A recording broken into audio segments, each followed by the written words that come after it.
We are up to item 13 on our agenda for today, and this is a public hearing on zoning text amendment 25-01, self-storage, civic, and institutional ZTA, called the Street Activation and Vacancy Elimination ZTA. This would allow self-storage above ground in CR zones with a charitable, philanthropic institution or a cultural institution on the ground floor.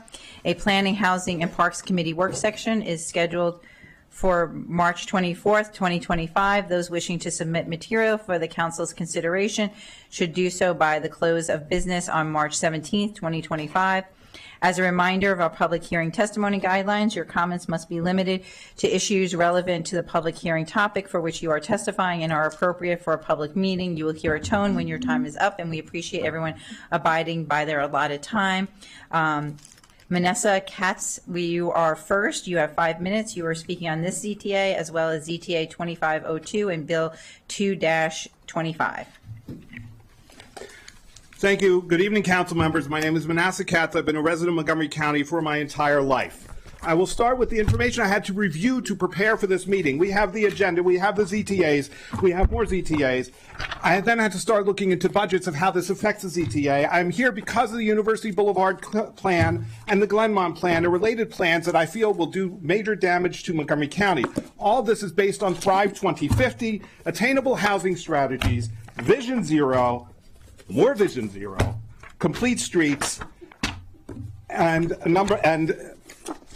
BRT, bus rapid transit, which is all part of, all of this is connected together. I will try to speak as fast as I can. Thank you. ZTA 2501 is about self-storage changes. It doesn't have much in the way of climate or diversity or tax impact, but it has nothing to do with improving the lives of the residents of Montgomery County. This is what's called a private bill. It's designed to help a single individual company. There's no shortage of self-storage. The self-storage industry, as documented here, is well able to adapt to market conditions. It is also not the type of thing that one would walk, bike, roll, or take transit to, because you either drive or you rent a truck, or if you don't drive, you get your friends to help you for beer and pizza. I will be shocked if the ZTA passes and there's exactly one self-storage company that makes use of this amendment, likely in pretty short order, once they find a nebulously defined charitable, philanthropic, or cultural institution for the ground floor in a likely already identified building, together with the landlord waiting anxiously for this amendment to pass. Private bills to solve real problems are great. Private bill to have one company in a healthy industry is simply wrong. This bill smells a little off. I think the rest of these bills stink. Next is workforce housing in the pilot bill. My first thought when I heard workforce housing was concrete blocks in Soviet Russia, but this is actually market rate housing with a twist. Developers get 100% tax abatement for 25 years, and trust me, this will not be passed on to tenants in any meaningful way. Public schools are 46% of the budget. Property taxes are 47% of the budget, and here is the budget for you. If we look at roughly schools equals property taxes, you can get an idea of the magnitude of the problem. I have no idea how many new units are expected with more housing now. And the pilot program, the county executive recently reported there are 30,000 other units that have been approved during the development pipeline. So let's play with 3,000 units. At an average $500,000 assessed value and current taxes, that's $15.5 million of lost revenue every year for 25 years. About 15% of Montgomery County residents are students. Average household size 2.7 people, so this means about 1,200 students. County funding is just over $13,000 per student in the 2025 budget, $16 million to this group. Where will the $16 million come from? The answer is the rest of us. Most people in this room or watching online, even most of the county council, pay property taxes either directly or indirectly through rent in a tax building. Why should these developers get a huge tax break that we have to pay for? More students means more school. Odessa Shannon Kemp Middle School in Kemp Mills recently rebuilt, $52 million for just over 800 students. So there's another $75 million in unpaid bills to build more buildings. Additionally, the Office of Legislative Oversight has reported this bill would actually have a negative impact on racial equity and social justice. Many of the documents in front of me are full of lofty plans about racial equity and social justice. This would do the opposite. These bills should not be passed for these reasons. My interest here comes from what I learned about the UBCP, the University Boulevard Corridor Plan. That includes lowering traffic speeds as part of Vision Zero with a 5 or 10 mile decrease in speeds on 55% of roads across the entire county. This will impact every resident in their quality of life. And one group, a bicycle association, is trying to get a bill passed in the state of Maryland to lower speeds to 15 miles per hour on neighborhood streets. That's parking lot speed. Roughly 1/3 of pedestrian stress, deaths, and injuries are on crossing, not at an intersection. Ticket jaywalkers on major streets, and you will change behavior and save lives. Red light runners and people turning right on red when they're not supposed to is also a major problem. Ticket these drivers with real people, real tickets with points instead of automated, and you will change behavior and save lives. BRT, Bus Rapid Transit, is the boondoggle at the highest level. Plan systems projected to increase overall transit ridership by just 2 to 6%, a decrease in vehicle miles traveled less than 1%. People will still be driving because that's what they want to do. Almost $200 million for reusable BRT. That's the only one where I could find specific numbers. That worked out if you at just under 1 million riders of projected increase in overall transit ridership in 2040 would be, and spread out over 10 years, would be $20 per additional ride. You could take that same money and help some of the 8% of Montgomery residents who don't already have cars buy cars. You could buy, for every $200 million on BRT, you could buy 4,000 low-income families, $40,000 new electric cars, subsidize their insurance and charging for 10 years at $1,000 a year, and they wouldn't just get a slightly faster ride to and from work. They would get much a longer ride wherever they want to go, whenever they want to go. The residents of Montgomery County are here because they want to live here, not in a city. If they did, they would live in Washington, D.C. Montgomery County, State of Maryland, United States of America, thrive on freedom. Thank you. That is all for this public hearing. Thank you for sharing the feedback on this item. The public hearing is now closed. Item 14 is a public hearing on zoning text amendment 25-02, workforce housing development standards. This ZTA would allow additional residential building types in the R40, R60, R90, and R200 zones along certain corridors with a minimum percentage of workforce housing units. A Planning, Housing, and Parks Committee work session is scheduled for March 31st, 2025. Those wishing to submit material for the Council's consideration should do so by the close of business on March 24th, 2025, and the Council will continue to accept correspondence after this date. As a reminder of our public hearing testimony guidelines, your comments must be limited to issues relevant to the public hearing topic for which you are testifying and are appropriate for a public meeting. When you hear the tone, your time is up, and we appreciate everyone abiding by their allotted time. Before I begin, I just want to mention that our colleague, Councilmember Lukey, is virtual this evening. Our first speaker for this is Mr. Lou Morsberger. Thank you, President Stewart and council members. Thank you for the opportunity to speak on this important bill on behalf of Chevy Chase Village. We generally support the tailored approach to adding housing taken in ZTA 2502. We have not had sufficient time to evaluate this bill since the interactive map was published. And so we ask that you take into consideration as you deliberate this legislation the preliminary topics I raise here tonight, along with our written testimony, which includes a list of questions submitted earlier into the record today. We also intend to submit supplementary testimony, which may include specific amendments prior to the closing of the record on March 24th. The first point to raise this evening, please prohibit the assemblage of lots located behind corridor lots and prohibit the assemblage of lots located side by side on a corridor. This will limit adverse impacts on existing single-family neighborhoods and is consistent with the intent of the lead sponsors. Second, amend the bill to clearly prohibit the redevelopment of lots within established historic districts, which we also believe is consistent with the intent of the lead sponsors. Third, for clarity, please identify eligible lots in an appendix or on the Montgomery County's mapping atlas, not just by reference to road classifications, which can be confusing. Fourth, we ask that you retain Planning Board site plan review of all workforce housing optional method development to ensure the open and transparent process envisioned by the lead sponsors. Fifth, please implement action number A13 of the county's 2021 Climate Action Plan and require that triplex, townhouse, and apartment units provide on-site stormwater management controls and disallow waivers.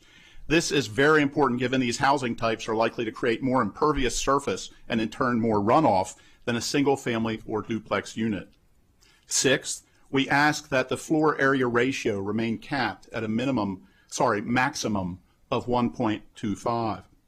Seventh, we urge you to continue to require 2 on-site parking spaces per dwelling.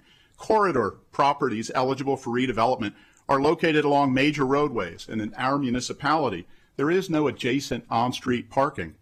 1 parking space per unit ignores the parking needs of 2 vehicle households, guest and service vehicles, which necessarily will park on abutting residential streets already suffering from a high parking demand and narrow roadways with limited visibility. Thank you. Thank you very much. Next, we have Greg Chernak. Thank you, Council President. Thank you, Council President and members of the Council. Good evening. My name is Greg Chernak. I'm Chair of the Council of Section 5 of Chevy Chase. Here with me tonight, or perhaps stuck in traffic, is my fellow Town Council member, Sean Downey, as well as many residents of our municipality who have been active on this issue for more than 6 months. In my 2 decades of living in Chevy Chase, I have never seen residents so concerned about a local issue as they have been about this one. Our residents are understandably worried about how allowing for sweeping changes to zoning, even just along the eligible corridors, could lead to significant impacts on drainage, parking, and the worsening of speed and traffic in our small neighborhood, as well as exacerbate the situation in our already crowded schools. We appreciate that several members of the County Council accepted our invitation, which was made to all of you, to visit Section 5, to see for yourselves the density of our neighborhood and our narrow streets, which the Montgomery County Fire Department has already warned us are too difficult to navigate. In particular, we thank Council members Glass, Friedson, Jawando, and Katz for their courtesy in visiting our community. We appreciate that the Council as a whole has listened to concerns from our community and others and narrowed the scope of ZTA from what the Planning Board initially proposed. I want to focus on 2 principal areas of concern. First, we have discussed with Councilmember Friedson at our most recent Town Council meeting issues that exist regarding the possibilities of developers combining lots along or behind the eligible corridors. We are concerned that a developer might purchase multiple adjoining lots along an eligible corridor and build an extremely large multi-unit dwelling. Councilmember Friedson stated at our council meeting last month that although developers could understandably purchase adjoining properties, the setback rules for each lot would remain intact. If that is correct, and we hope that it is, we ask that it be made explicit in the ZTA. Likewise, we are concerned that a developer could purchase a lot along an eligible corridor and an adjoining lot that is not along one, and then combine the lots. Again, Councilmember Friedson stated that this would not be permitted. We would like that too to be made explicit. Second, we have serious concerns that easing parking requirements for multi-unit dwellings would severely impact our neighborhood. Not only is parking extremely limited, but we have attempted to address concerns from the fire department to try to ensure that emergency vehicles have access to our narrow streets. If more cars are present, we fear that our safety will be compromised. In recent years, we've seen dramatic increases of cut-through traffic on residential streets, with 20-mile-per-hour speed limits traveling well above that threshold. We've seen recent near misses, and we're taking steps to do all we can to keep streets safe, but fear that this will inevitably have irreversible negative impacts without your help. We ask that the ZTA not change any existing parking units for multi-unit dwellings. I thank you for the opportunity to share mine and our residents' concerns. Thank you very much. Next, we have Dan Reed. Good evening. My name is Dan Reed. I'm the Maryland Policy Director for Greater Washington. We work on better housing, transportation, and land use policies in the D.C. area. And we support the More Housing Now package, which is an important first step to addressing our housing crisis. You know, at this uncertain time at the national level, it's here at the local level that we can truly make a difference. And one of the main powers that local governments in Maryland have is land use, deciding where things go, who gets to live where, and who has access to all the things needed to live a full, happy life. We recently conducted a statewide housing poll, which found that 3/4 of Marylanders say that rising housing costs are a burden for them or someone they know, and 71% believe governments should reduce barriers to home building to lower home prices. It's not surprising that right now Governor Moore has introduced the Housing for Jobs Act, which identifies housing production gaps in counties that have not enough homes for the available jobs. This county's official policy on land use, Thrive 2050, is explicit about the need to make our zoning more flexible and allow more types of homes in more places. Smaller homes, lower cost homes, and multifamily homes. Our increasingly diverse population needs an increasingly diverse housing stock. Less than half of the county's residents live in single-family homes, but they take up most of the land. And while 63% of the county's white residents live in single-family homes, just 29% of black residents do. I don't live in one. Home prices in this county have gone up 20% since 2020, And as long as we devote most of our land to the most expensive housing type, where the average sale price is now $1 million, this trend will only continue. According to the county's own survey, 18%, just 18% of county residents are satisfied with the availability of quality, affordable housing, down from 27% 8 years ago. Given the urgency of our housing crisis and public support for doing something about it, which is out there, the County Council has an opportunity to step up. In the near term, that means passing this package. And we have a few requested amendments to allow these housing types by right, to put them on par with single-family homes today, to include corner lots and corridors, and to expand the areas covered to include Metro Mark and the Purple Line, which is probably the biggest opportunity we have to provide more housing that our workforce can access. We're also asking the council to finish the job and commit to pursuing broader countywide zoning reforms as directed by the previous council when it passed Thrive 2050. As a community, we have to stop pushing our housing issues, our workforce, and our family and friends and loved ones to other counties and states. We have to admit that zoning for more housing is a key part of the solution to our housing crisis, alongside the MPDU program, alongside the Affordable Housing Trust Fund, and rent stabilization. And we have to acknowledge that most people are not going to come to listening sessions or town halls or public hearings to give you permission to do the right thing. So we urge you to pass this bill, and let's get going. Thank you. Thank you. Next, we have Mike English, who gets 5 minutes because he's also speaking to Bill 2-25. Thank you. And to be honest, I drafted this before I remembered I have 5 minutes, so I'll probably be closer to 3 and do us all a favor there. Thank you all for agreeing to hear my testimony, and Council President, and to all the sponsors for sponsoring this package. For the record, I took the mark here, and it was fine and traffic and parking free, and I think it would be great if other people could live in the neighborhoods around downtown Silver Spring and have that same option. So I'm speaking for myself today, Mike English. Only, but as I'm partly hiding, I'm a member of the Montgomery for All Steering Committee, which is all volunteer, I'll add. Taken together, the various bills that make up the More Housing Now package are a solid, if modest, reform to our housing policy. And I think the broad coalition that came out when the package was announced in support of the proposal, and polling showing its popularity, reflects just how uncontroversial it is to most people, the cacophony in various unrepresentative venues, including this one, notwithstanding. You know as well as I do, that the voices here, both in support and opposition, as well as those of this afternoon, are not representative of the population at large. Everyone in this room is the exception, not the rule. I support the package's bills as written, but encourage changes that could make them better, including making as many reforms by right as possible, allowing office and retail conversion incentives to work on projects that have already been initially approved but are far from guaranteed to be completed, expanding upzoning to areas around transit and in blocks around major corridors, and more broadly, by listening to and deferring to our affordable housing partners and others who have technical suggestions and knowledge that people like I, frankly, don't have. County Executive Al Ridge, in his weekly email, recently said that we need to slow down and, quote, put the community back in the planning process. And frankly, the county executive needs to make room for the community before it fades away. We need to wait? Wait for what? For more people to be priced into cheaper red states where it's not safe for them to be who they are? Wait for more jobs to go somewhere else because the workforce can't afford it? Wait for more teachers to be driven away from the school system that needs them? He speaks about people not getting everything they want. I assure you, this package is far from everything I want, but it's a start, and starts matter. This isn't about the next year or the next 4 years. It's about continuing to take our initial steps down the path of righting decades of wrongs, and that will continue past more than one economic cycle, or frankly, more than one council. The council should consider community testimony its decision, but should not do so under the assumption that the opposition will be satisfied. We have seen time and again that this is not the case. I was able to catch some of the testimony from this afternoon on the way over. Again, a nice thing about taking the train. And what I heard from multiple opponents, including some here today, was, thank you for listening to our concerns at the listening sessions.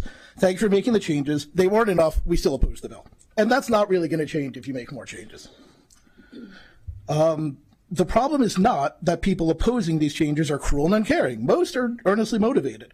The problem is a fundamental fear of change that is both understandable and impossible to placate, and that must not be heeded with unlimited deference. And I don't say this to be dismissive. I know how scary change is in a way that most people don't. Early last year, I was diagnosed as autistic, which my therapist and I had suspected for a couple of years. And as my lifelong friend Dave says, explains a lot. And I don't bring this up to try to blunt criticism or evoke sympathy. I bring it up because, as is true for many on the spectrum, I actually hate change a lot. Given as someone who advocates for a lot, it can be a little bit weird. But, be it in where I live, in my work, or in my social life, change, big and small, can throw me off for days at a time. And every time I adapt to it, and the change becomes the new normal. But every time I fail to really learn that lesson that, that I'll adapt, that I'll probably be okay. And I've worked on it and gotten better, and I still can't prevent that initial panic, but I can adapt, I can adjust. Some change is good, some change is bad, but we by and large underestimate our ability to adjust to it and deal with it. As it becomes clear that where people live will have a big impact on how their rights are respected in this country, I think it's important to remind you that the most progressive place in the world cannot protect people that can't afford to live in it. I do not care about anyone's neighborhood character as much as that, and it is not close. If we cannot take even this step, I mourn for our ability to be the place we will claim to be. Thank you. Thank you. Next, we have Bridget Howe. Good evening. My name is Bridget Howe, and I'm testifying tonight on behalf of Nonprofit Montgomery. Nonprofit Montgomery is an alliance of nonprofits that serve Montgomery County residents. As an organization, we provide capacity building support to strengthen operational excellence, as well as advocacy and education about the nonprofit sector and its important role. For the past 8 months, we have been hard at work on our 2025 State of Nonprofits in Montgomery County report. The research for the report included a needs assessment, deep dives into data around nonprofits, as well as an active engagement process with our members to identify key recommendations for the community to ensure a sustainable and thriving nonprofit sector. We're going to launch our report next week on March 20th at the Silver Spring Civic Center at our Tools to Thrive Nonprofit Expo. You can go to our website, nonprofitmoco.org, for more information. That report is embargoed until next week. We want it to be a great launch event, but showing our support of this legislation was important enough for me to lift the embargo on one topic, one particular recommendation. When we received the results from the needs assessment that went to nonprofit leaders in Montgomery County, I was genuinely surprised by the number of comments that mentioned affordable housing as a challenge and barrier for nonprofit operational excellence. Not for their clients, because although those needs were addressed, but for their workforce. One of our survey participants said, this is a direct quote, "It's a challenge finding young, skilled people to work in the field who can find affordable housing to live in Montgomery County and serve the community." Our report shows that while wages paid by nonprofits have increased, providing competitive salaries to support the high cost of living here is a real barrier for local nonprofits. Another nonprofit leader said in the survey that the greatest challenge facing the nonprofit sector is affordable housing and resources. And finally, another said the inability to recruit and retain staff if funding doesn't keep pace with rising costs in Montgomery County is a barrier. These are the people that work in our child care centers. These are our social workers. These are mental health therapists.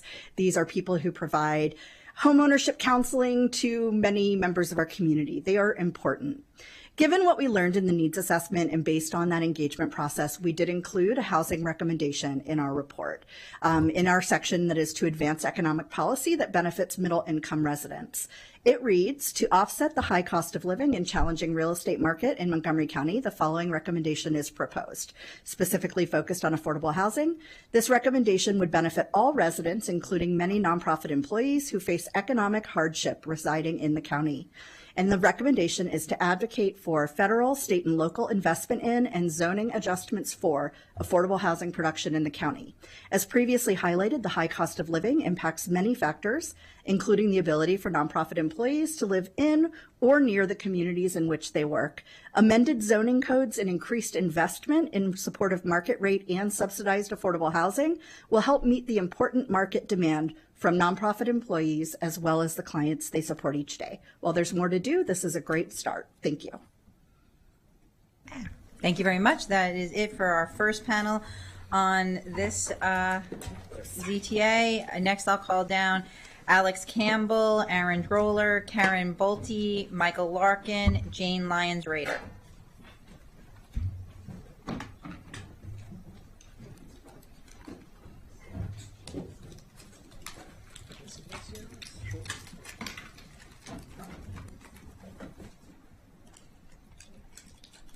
Okay, Alex Campbell can kick us off. Hello, my name is Alex Campbell. I am a civil engineering student at the University of Maryland. And a resident of Bethesda. Oh, your mic just went off. Good? Okay, all right. I am here to urge the council to pass the More Housing Now plan because my generation's future depends on it. Montgomery County is facing a severe housing crisis. Prices have risen by 20% in the last 4 years and 11% in the last year alone. The trend isn't just continuing, it's accelerating. As a result, young people and working families are being priced out of our county. Despite a growing demographic nationwide, Montgomery County has lost tens of thousands of young working class people in the last 20 years. If we fail to act, we will continue to price out the children of Montgomery County.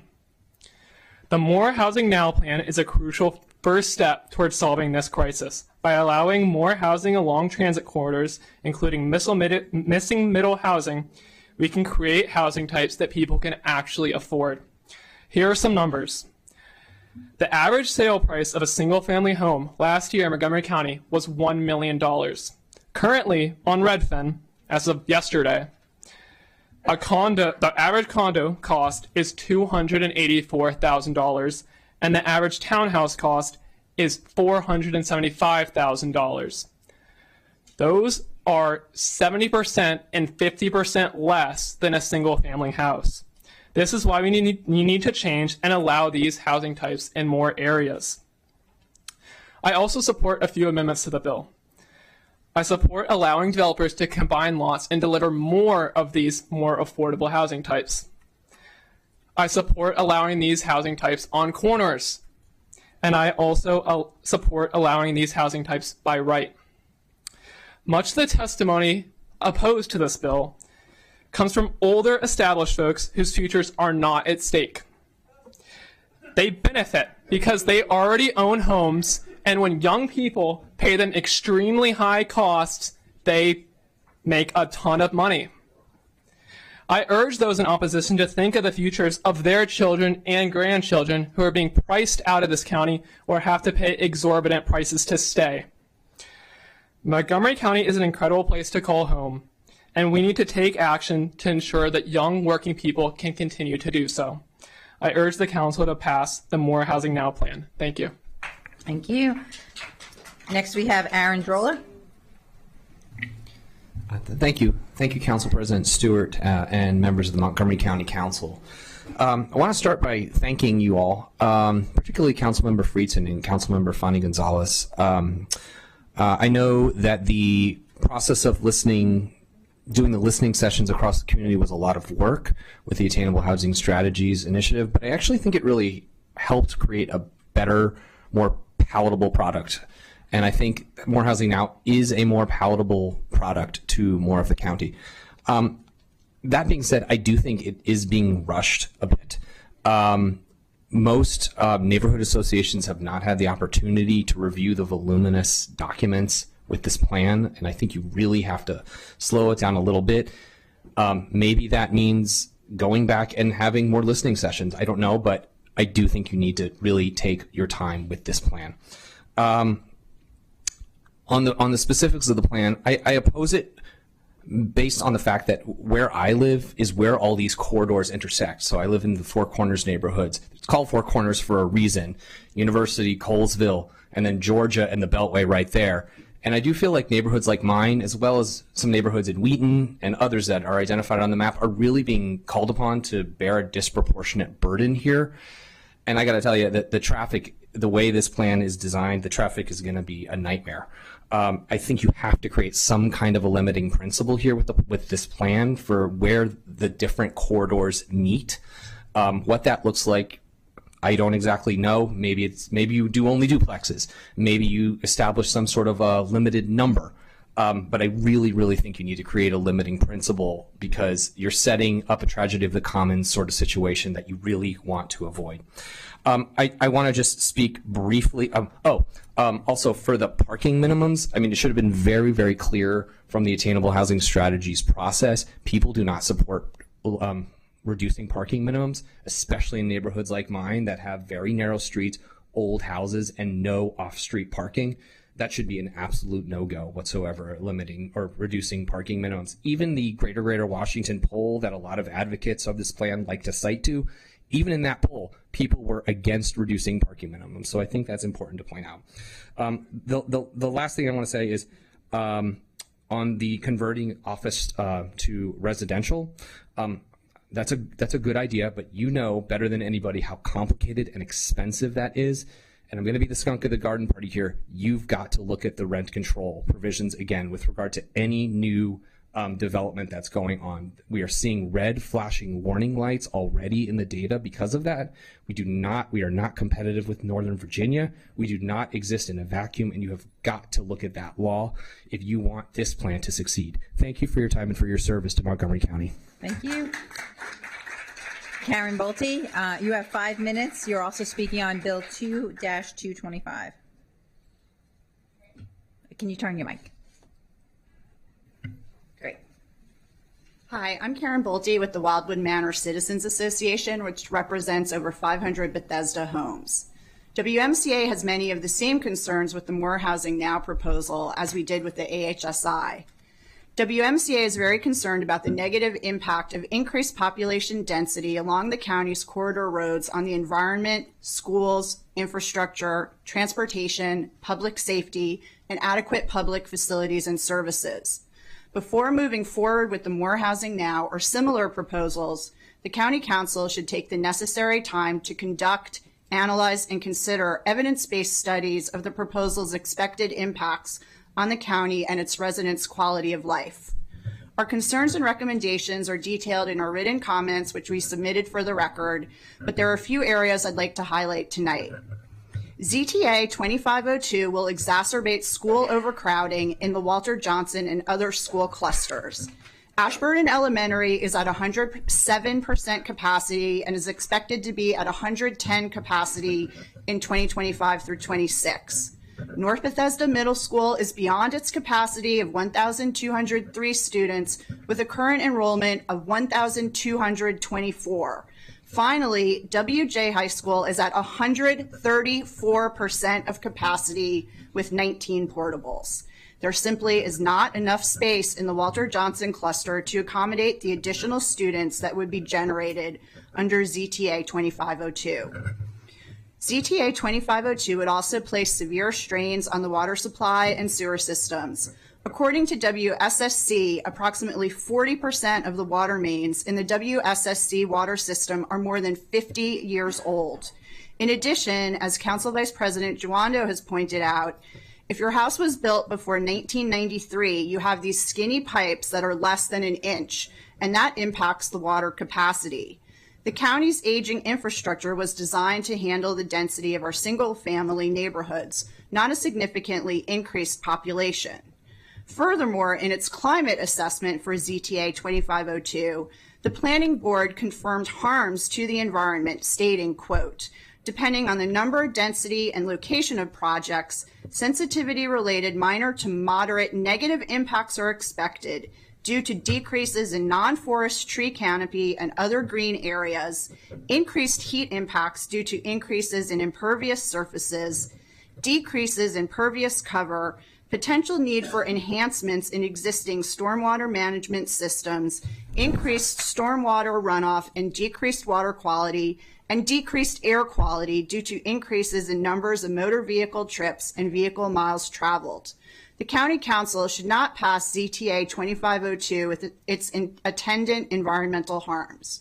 Instead, WMCA urges the Council to consider other effective ways to address the need for workforce and affordable housing. With regard to ZTA 2503 and Bill 225, WMCA supports the conversion of underutilized office and commercial space into affordable housing. However, we join the strong opposition to Bill 225, which represents a huge corporate giveaway. In its RESJ impact statement, OLO concluded that the bill provides an insufficient number of affordable units for the size of the proposed tax abatement. OLO states that, quote, the foregone property tax revenue from tax abatements could undermine the county's ability to provide future public goods and services. This could particularly harm BIPOC community members. WMCA agrees that the Council should not enact Bill 225 as currently written, but instead determine whether there are more cost-effective alternatives to tax abatements And what would strike the right balance between tax breaks and affordable housing units?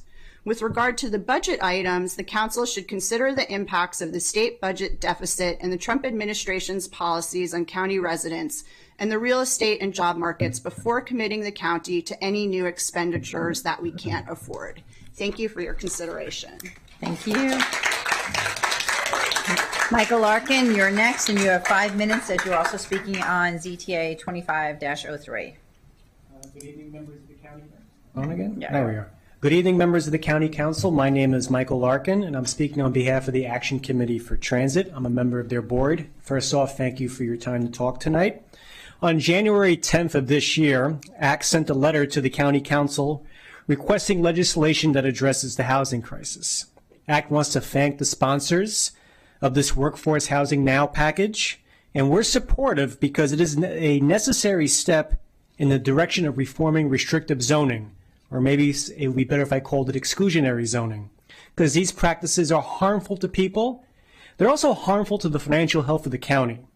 Restrictive zoning is tightly correlated with many societal problems, such as widening wealth inequality and homelessness. This package has many good ideas. One of them is office and residential conversions. I know these projects can be very expensive, but as much as possible, we should transform underutilized buildings into better usage. Another good ideas are in ZTA 2502, which would legalize more housing types in our busiest corridors. And this is a tried and tested measures in other parts of the country, such as in Minneapolis, where they reformed restrictive zoning in their major corridors and transit hubs, and they achieved greater levels of housing affordability. Now, ACT does have some suggestions for improving this ZTA 2502. Some of them you already heard already, such as making sure that you build as closely within our public transit sheds, WMATA Red Line, Purple Line. I would note that in September 2022, the National Center for Smart Growth recommended an appropriate distance from transit for building housing is 1 mile. Secondly, the ZTA as currently written, or as I currently understand it, would exclude corner lots in the side streets of corridors.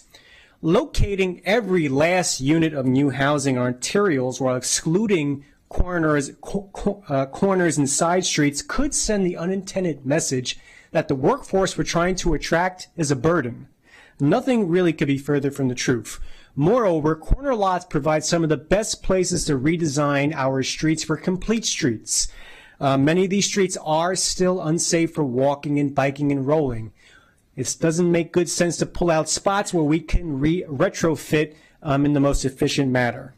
Lastly, ACT would strongly suggest that the County Council consult with home builders, including Enterprise Community Partners, Habitat for Humanity, to make sure that this new housing that we want to build does not face more hurdles to becoming a reality than homes that are being torn down all the time and just made bigger. We should be making it as easy as possible to build homes for the workforce. It is simply not fair to make those homes face more burdens than any other home. Now, I want to conclude by stating that I think we need to be keeping the most important context for me, I would think, is our budgetary context. Decades of land use policy has contributed to a housing stock that is broadly unaffordable. And our land use pattern is now threatening the financial health of the county. We're failing to retain and attract the workforce and the employers that we need to grow our tax base. That is the tax base that pays for schools, parks, libraries. Libraries where I printed this testimony out. It's also going to help us pay for the infrastructure that we need to take on the climate crisis, which is happening in parallel to the climate crisis. Now, a month ago, I sat at this table speaking on behalf for ACT during the operating budget hearings, requesting that the county keeps its commitments to build world-class transit and active transportation options. It's in many plans, from Thrive, Pedestrian Master Plan, Climate Action Plan, Bicycle Master Plan. I won't go on. I'm sure you're tired of hearing about it from me. However, I think it's important to keep in mind that whenever we hear that a duplex or a triplex is destroying someone's neighborhood, keep in mind the growing of the tax base that we need. You're not destroying neighborhoods. You're building a secure future that we need to build a county that's economically and socially healthy. I would say that's a more humane county to live in. So pass this Workforce Now package, make it stronger where we can, and get it done. And let's move on to the next bigger and brighter things we need to do to build more housing and world-class transit in the county. Thank you for your time. Thank you. Ms. Lyons-Rader? Yeah. Good evening. My name is Jane Lyons-Rader, and I associate myself with the comments of CSG, MHA, and many others in support of, but with suggestions to improve the More Housing Now package. I am very grateful to the sponsors of this legislation for their leadership, and I encourage the council to work particularly close with affordable housing developers to make sure that this makes their job easier. There are many reasons to allow for more housing types in more places. The environment, economy, affordability, equity, the list goes on and on.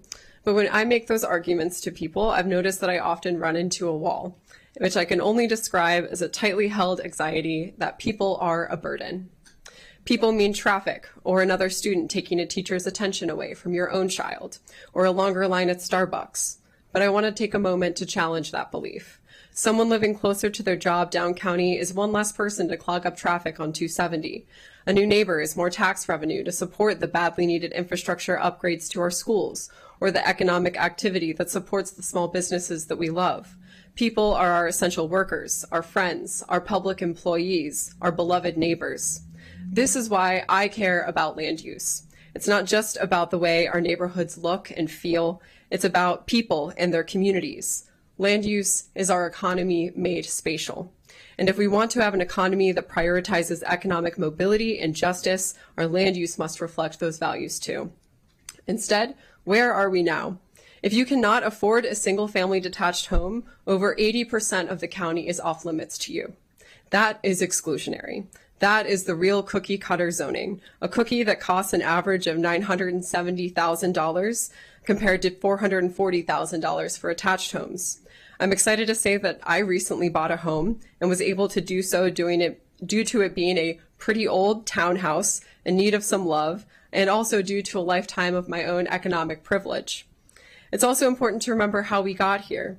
The prevalence of single-family detached zoning is not because of well-intentioned planning. It is because of segregationists like Colonel Brooke E. Lee, who planned and developed most of Montgomery County in the early 20th century, to intentionally use zoning to keep neighborhoods exclusive. And I bring this up not to imply that anyone who wants to keep single-family zoning agrees with Colonel Brooke E. Lee, but because it's an incredibly difficult yet important thing to contend with the ugly history of these policies so that we can forge a path forward that is welcoming and inclusive, and that leaves behind the scarcity mindset that leads to the belief that new neighbors are a burden. In conclusion, now more than ever, it feels important to be welcoming and to tear down the invisible walls that are created through our current land use policy. This legislative package is a step in that direction, and I urge you to support it. Thank you. Thank you. Thank you for that testimony and to this panel. Our next group includes Michael DeLong, Mr. Courtney Aliyah, Jordan Day, Kimberly Prasad, and Alexander Berland.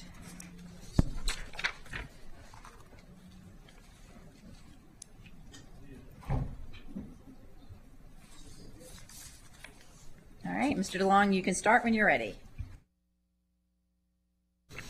Thank you very much, council members, for hearing my testimony. I'm Michael DeLong, a 35-year-old resident of Silver Spring, active in local politics and advocacy. I strongly support zoning text amendment 25-02 regarding workforce housing development standards, and I urge the council to pass it as quickly as possible. It's going to build more housing that Montgomery County badly needs, encourage housing in areas where it will be most beneficial, and help lower rents and mortgages. You've all heard we're currently facing a housing crisis. Homes are unaffordable for a lot of people. Working people are being priced out of the county, and if they work here, they often have to live in another county and endure lengthy commutes here. A lot of people are housing burdened, and Montgomery County, we need a strong workforce, and we need to be able to make it so that middle and class and working class people can live here. And so this amendment aims to try and fix that. It's going to accelerate the construction of housing in certain zones, encourage the construction of duplexes, triplexes, and other townhomes, small apartment buildings, and other things. And this proposal is really welcome. In fact, I actually wish it went further. When I was looking for a home 3 years ago, I quickly realized that I couldn't afford a townhouse or a single-family home at all because of the lack of a lot of housing. A lot of people are in the same boat. And before that, when I was a renter, for several years, I actually lived in a basement in a house with several other housemates, which were great people, but we all had to do this because none of us could afford an apartment on our own. The rents were simply too high. And I grew up in the Bay Area near San Francisco, have very fond memories of that community, love it, go back and visit my parents. But their failure to build more housing there has made it a struggle for anyone but the really wealthy to live there. And so I hope that Montgomery County doesn't go down that path. So I think Montgomery County should be a place where both upper class, middle class, and working class people can live and own homes and pay affordable rents. Building more housing is essential for this to happen. The County Council so should adopt this zoning text amendment 2502. Strongly encourage the construction of townhouses, duplexes, triplexes, and other housing to bring down rents. But I also hope that it will adopt the other proposals as well. The proposal to convert vacant offices into housing. The proposal to basically make it so that these new housing types can be built on corners and other things like that. I hope it will also include in the future more amendments that encourage the construction of, say, like larger apartment buildings in certain places, especially near places like metro stations, the MART commuter rail, important bus lines, and the Purple Line. We need more housing now. I thank Councilmember Friedson and Councilmember Fanny Gonzalez for their sponsorship of this. You have an opportunity to do the right thing, reduce housing costs, and help everyone. Thank you very much. Thank you very much. Next we have Mr. Ellis. I'm sorry, there was a typo on the sheet, so my apologies. I realized it's Mr. Ellis. Nope, we have not. But just amusingly, when I was a student many years ago, before I worked for 2 years making $24 a year to train as a lawyer, not privileged, I made it in a rugby game and I had my picture in the paper. But unfortunately, instead of calling me Courtenay, they called me Chris, as luck would have it. The clock is running. I am here as a homeowner who is tired out and taxed out. I have not been able to keep up with your number 3 venture, More Housing Now, which sounds like a dream slogan for developers. You are an ever-moving target. The first law of politics is, don't mess with people's homes. No wonder people were in shock at your initial plan to allow single-home zoning to become multiplex by right. If you desire stability, MoCo's not the place to be. For soon you would be groaning when by right they change your zoning. You can't rely on the master plan before you came. They changed it with a wave of the hand. They turned smart growth into thrive, Hans Riemer. And then the county took a dive. Thrive is code for pave and tax. Some think that you have got developers' backs. Dollarocracy in action. They thought that they could ignore the zoning in existing law, and so they tried to change your zone to make condos from your home. What did this cost our budget? They don't know. They just fudge it. Workforce housing.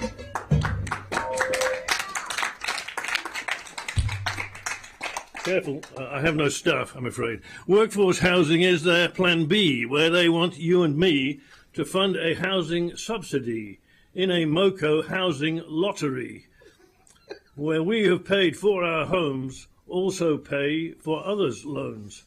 And cheap down payments, too, will be billed in taxes to you.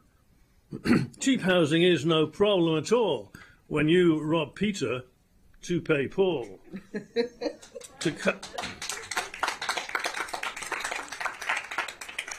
cut housing costs, take your axes and cut our soaring property taxes, for taxes in the county MoCo have now gone completely loco. Also, why not take a bit out of developer profit. Demand some homes that cost less for a project to progress. This is a much simpler way than your complex ZTA, and it's also much more fair for big profits to be shared. A million is $100 million. Or imagine, what the heck, why not work with the county exec? Over half my Social Security goes in taxes on my property, the American dream. So we taxpayers are in the same boat as the workforce fighting to stay afloat. Therefore, it seems most unfair to tax us more than we can bear. And remember this basic thing: you are a council, not a king. Ooh.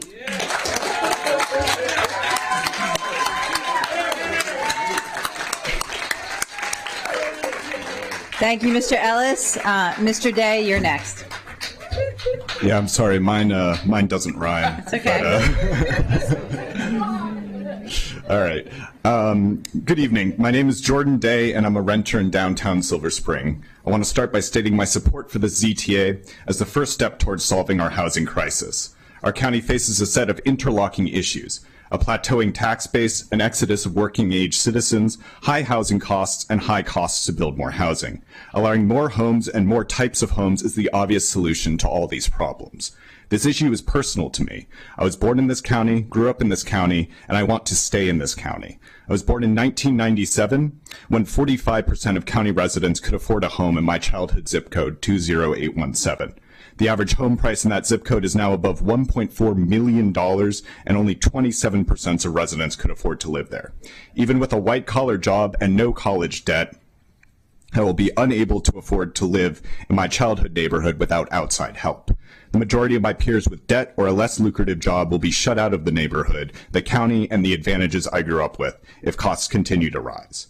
I support the ZTA, but it does not go far enough to create more housing and cannot be the only step this council takes. On one hand, it establishes an important precedent by allowing more housing and more types of housing in single-family zones. Housing types like duplexes and townhomes are cheaper to build and cheaper to buy compared to single-family homes. That is a fact. On the other hand, it hamstrings a good idea by limiting where we can build to lots facing wide, polluted, and unsafe corridors.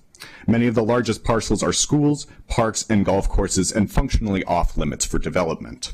Other lots are undesirable because of their proximity to the noise, pollution, and danger of these wide roads.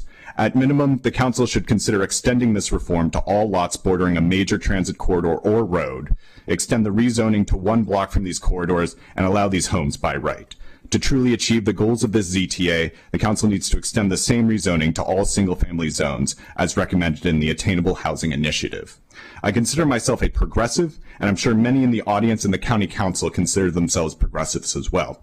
To me, a core tenet of being a progressive is the idea that your government will ensure equal access to advantage for all of its citizens. That means being able to house as many people as possible in places with the best services. Every pause, extra study, and limit on housing production means more people unable to access the advantages we all enjoy. It means we can't house our children's teachers in the districts they serve. It means we can't house our essential workers who are demanding and dangerous jobs for our community. It means we can't house the thousands of queer people, people of color, and immigrants who live in dangerous conservative states and need to move to our sanctuary county. If we can't build housing, we shut the door to these workers and refugees from across the country. If we want to be an equitable, competitive county, if we want to house our essential workers and the less fortunate among us, and if we want to take our housing crisis seriously, we must make room for more people in our county. We need to build, and we need to build as much as possible. Thank you. Thank you. Next we have Ms. Prasad. Hi, I'm Kimberly Prasad. Can you turn, yeah. Hello, I'm Kimberly Prasad, and I lived in Wheaton for almost 22 years. And I'm here today to call out the blatant injustice of the More Housing Now. A policy that will rip apart Black, Brown, Indigenous communities, line the pockets of developers, and continue the violent cycle of racial exclusion that Montgomery County has been complicit in for generations. Let's stop pretending. This isn't helping struggling families. This isn't about affordability. This isn't about justice. This is about greed. This is about prioritizing profit over people. This is about forcing out BIPOC residents to make way for wealthier, whiter newcomers who will benefit from a plan that never had our community in mind. This plan is a direct attack on the BIPOC residents. For decades, we have watched predatory policies destroy our neighborhoods, replacing us with high-rise luxury condos that no working class person can afford. This plan is no different. It does not guarantee truly affordable housing. It does not stop developers from jacking up rents and forcing out tenants. It does not protect the working class Black and Latinos and our seniors who are barely hanging on in this county. And they keep talking about exclusionary zoning. But Andrew Friesen took out Darnestown and outside the Beltway. So we need to get that straightened out. This plan accelerates the gentrification machine that has already swallowed up communities like Laytonsville, Kengar, and Silver Spring. You can talk and spin this till you turn colors. Blacks have been here before. We know how this plays out, and we have never come out ahead.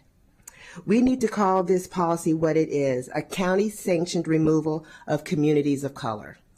How can you be pro-immigrant and then support a housing policy that will literally wipe out the transit corridor? Because that's where our immigrants live. That's where the Blacks and brown people live. How is your priority issue mental health when one of the greatest stressors in communities is being displaced? Because Andrew Friesen has said it several times, displacement is going to happen anyway. Andrew says 500 homes in his District 1 will be impacted. Natalie, how many homes in your district? In a district where it's majority Spanish speaking, majority of them make less than the median income. How many? What's the number? This is what systemic racism is, and you and anyone who supports a housing policy that displaces Blacks and Latinos from their homes so wealthy white people can have a place to live, it's racist. In the discussion, racist, and this is what you're doing.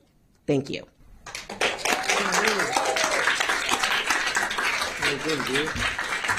Alexander Berland. Good evening. I want to thank the Council for the opportunity to speak tonight and for the co-sponsors and sponsors for their support of this bill package. My name is Alex Berland. I am a lifelong Marylander and a member with Action in Montgomery. After graduating college, I moved into my first apartment in Gaithersburg. Despite a well-paying job, I can only afford rent because my roommate generously pays more than 50%, and I still spend over a third of my income on rent. In the year or so that I've lived here, I've come to think of Gaithersburg as home. I love living in such a diverse community. I've found hidden gems in natural parks, taken classes at the library and community college, and become involved in community groups. However, I'm also a federal worker, and my job is not secure. I would like to work here in Montgomery County, but finding a job where I could still afford rent has been very difficult. On top of this, our rent got higher this year, and my roommate might be moving out at the end of our lease. I desperately want to stay in Montgomery County. I want to live here, I want to work here, I want to pay taxes here, I want to spend my money here, and I want to give back to my wonderful community of neighbors. But being both a young person and a vulnerable federal worker, I don't know if I can. And despite all this, I still consider myself incredibly lucky. Most of the people I graduated, especially that grew up in Montgomery County, can't afford to move out of their parents' houses at all. The More Housing Now package would give people like me more options. Action Montgomery has adopted the 3 S's from the book The Affordable City by Shane Phillips. In order to make and keep housing affordable, we need 1, supply. Building more housing at any price point stabilizes housing costs in a region. This has been shown time and time again. 2, stability. Preserving affordable housing and protecting tenants' rights so families living in the county can stay in safe, affordable housing. And 3, subsidy. Supplementing housing costs to give options to the most vulnerable. All 3 aspects are essential to address our housing crisis. We do not need to choose one at the expense of the other. In fact, they work best when all 3 aspects, supply, subsidy, and stability, are thoughtfully implemented together. This bill package, and particularly this CTA, removes barriers to building much-needed, high-density housing where most benefits younger residents, working families, and the county as a whole, whether or not you plan to move in. It will increase our housing stock, slowing the skyrocketing costs of buying or renting a home. It will make housing more accessible for working people by incentivizing workforce housing units. What this package does is create housing options where the jobs are, ensuring that people that want to live and work in Montgomery County, like me, can do both. I strongly support this important bill package and making the zoning changes by right so these bills can effectively meet the urgency of the housing crisis. Thank you again for allowing me to speak. Thank you. Thank you to this panel. The next panel is Amy Wyckoff, Brooke Thomas, James Williamson, Jose Messina Torres, Howard Schoenholz.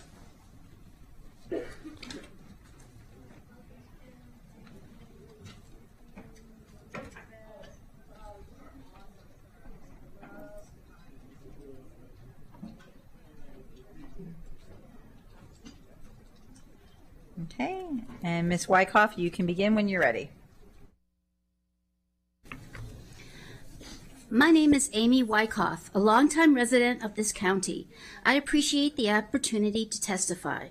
I am impressed with the sincereness of members of the County Council who want to find a way to provide more affordable housing for county residents struggling to make ends meet. However, I see some faults with specific details of the proposal and the way in which it has been presented to the community. Too fast, too soon. This new ZTA has only been under discussion for about a month. Unlike with the master plan process, the land parcels potentially under development are scattered throughout the county, so the engagement of many different civic groups is necessary. But such groups do not meet often enough to be able to gauge the opinion of the affected residents, let alone explain it to them. The speed of this proposal raises concerns about whether the focus is on long-term solutions or short-term political gains. A more reasonable, slower method of addressing our housing issues is through the master plan process. Every parcel should go through a site plan review. This tried and true method is the only way to ensure buy-in from the surrounding community. And that community, by the way, is your voter base. Is it fair? While ZTA 2502 may only affect about 2,500 lots in the county, that is still a lot of real estate. There are people living in those houses who worked hard to achieve the American dream. Given the nature of the lots chosen along major corridors, many of these houses are considered naturally occurring affordable housing. If some of these houses get torn down, gentrification will inevitably ensue, displacing the very lower middle class people you were trying to help. Putting the cart before the horse. Opponents of this proposal have repeatedly raised the issue of whether more housing is actually needed. County Executive Mark Elrich stated last fall that, quote, "Our master plans have enough zoned capacity to house more people than are projected to come here through 2050, end quote. I welcome the Planning Department's decision to do a thorough analysis of why so many projects remain in the development pipeline. Shouldn't we wait until that analysis is complete before we try to add to our housing stock? Finally, there is the issue of insufficient infrastructure to support the new housing. Even the Planning Department acknowledged in its discussion of the development pipeline that new housing should only be built in, quote, "the places that have the infrastructure to support it," end quote. I understand the pressure to act quickly given rising housing costs, but a rushed solution risks doing more harm than good.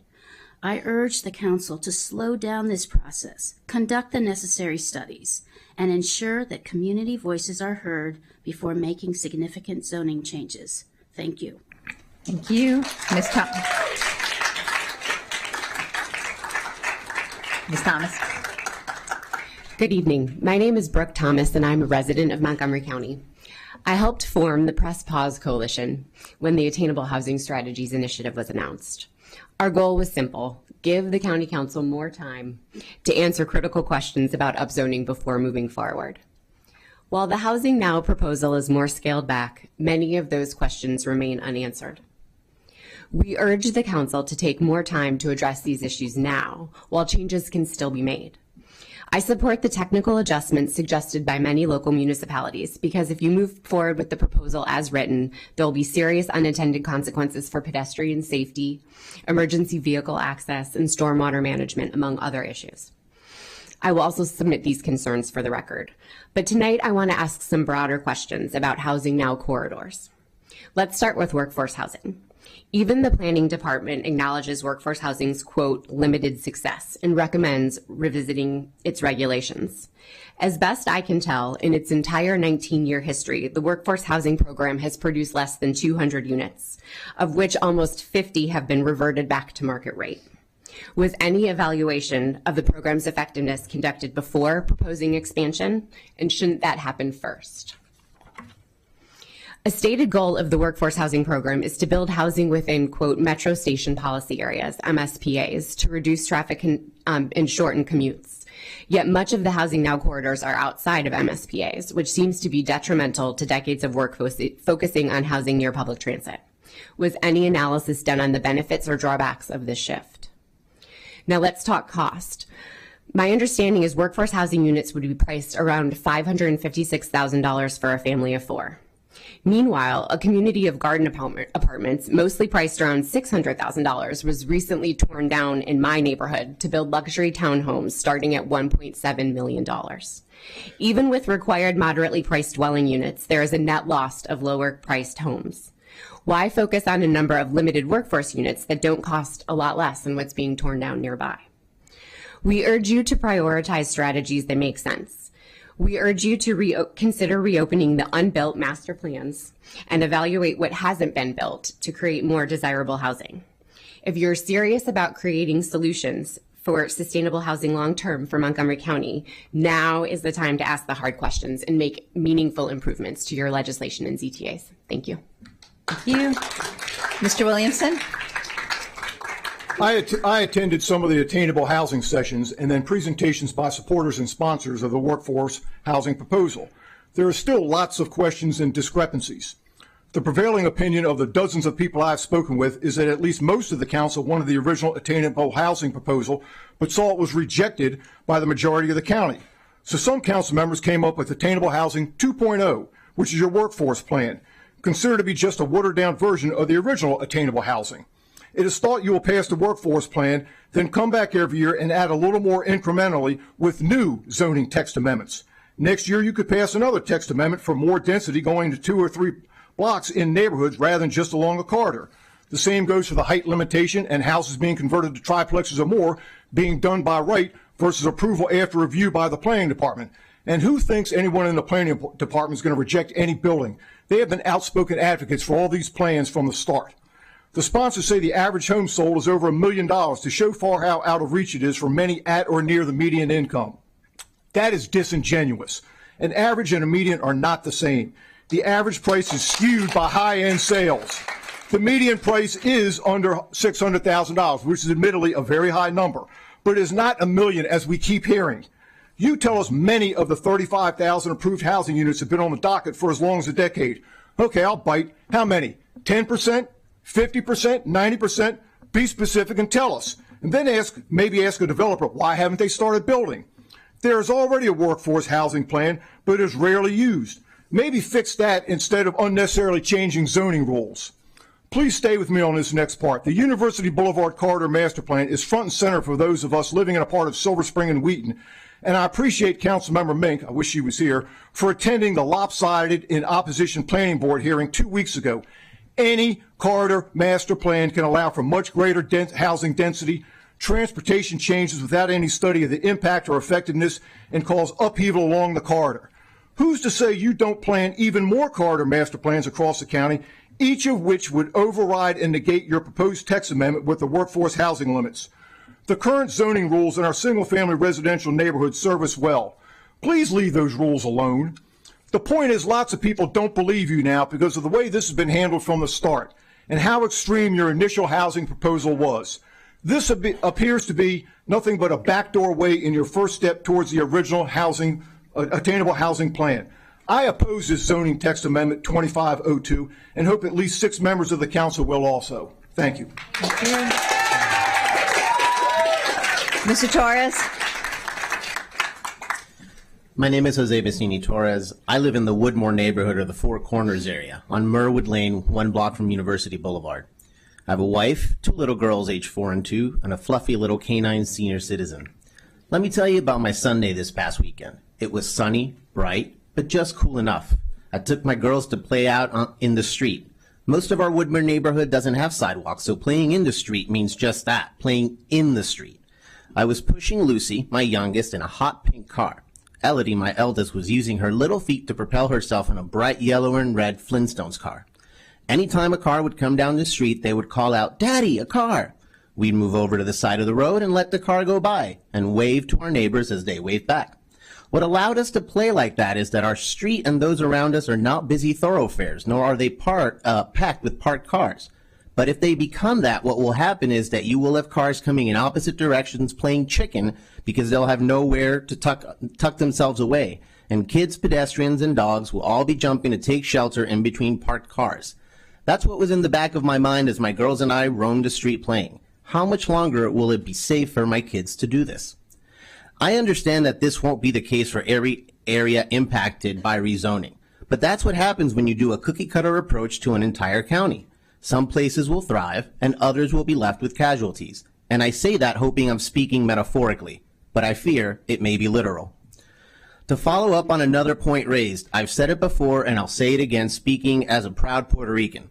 A housing policy that gives developers tax breaks, defers pricing to the market, but doesn't ensure home ownership for minorities isn't equity. A house for me and an apartment for you is exclusion.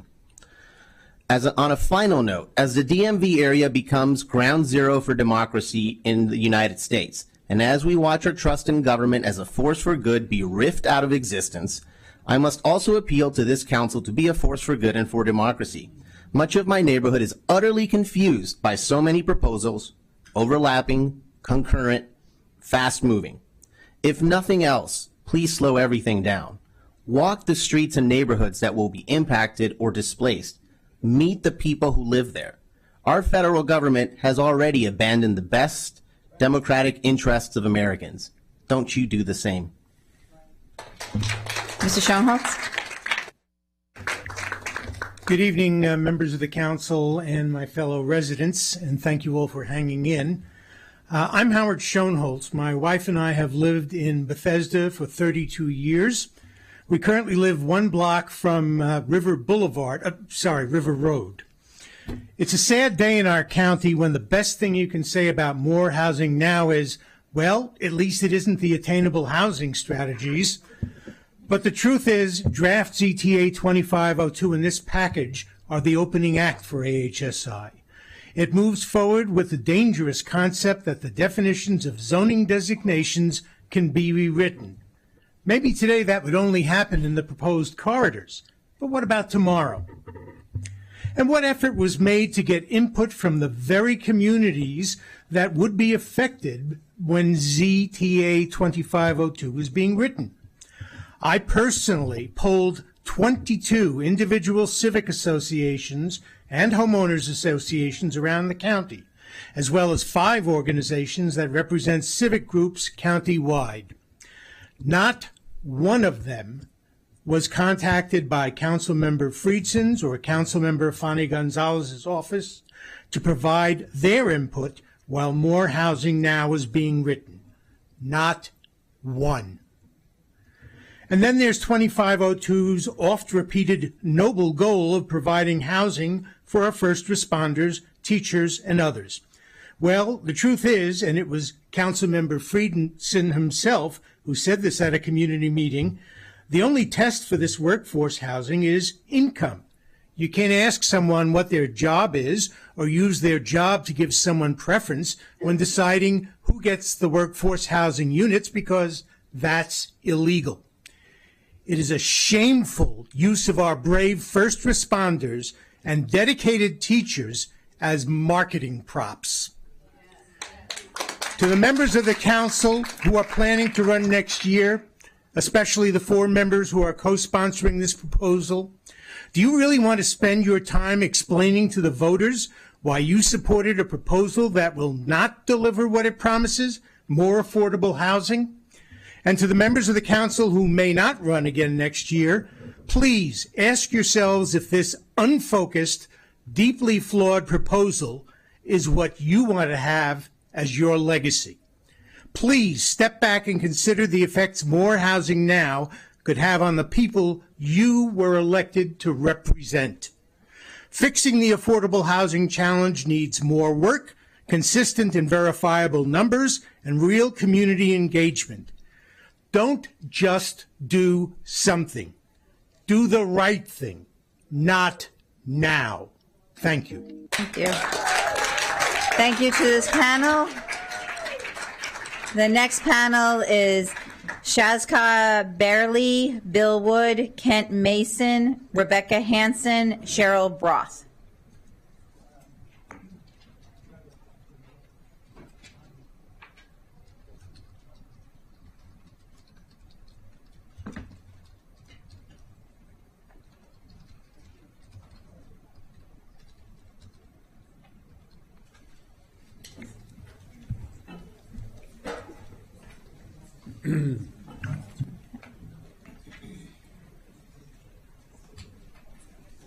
Okay.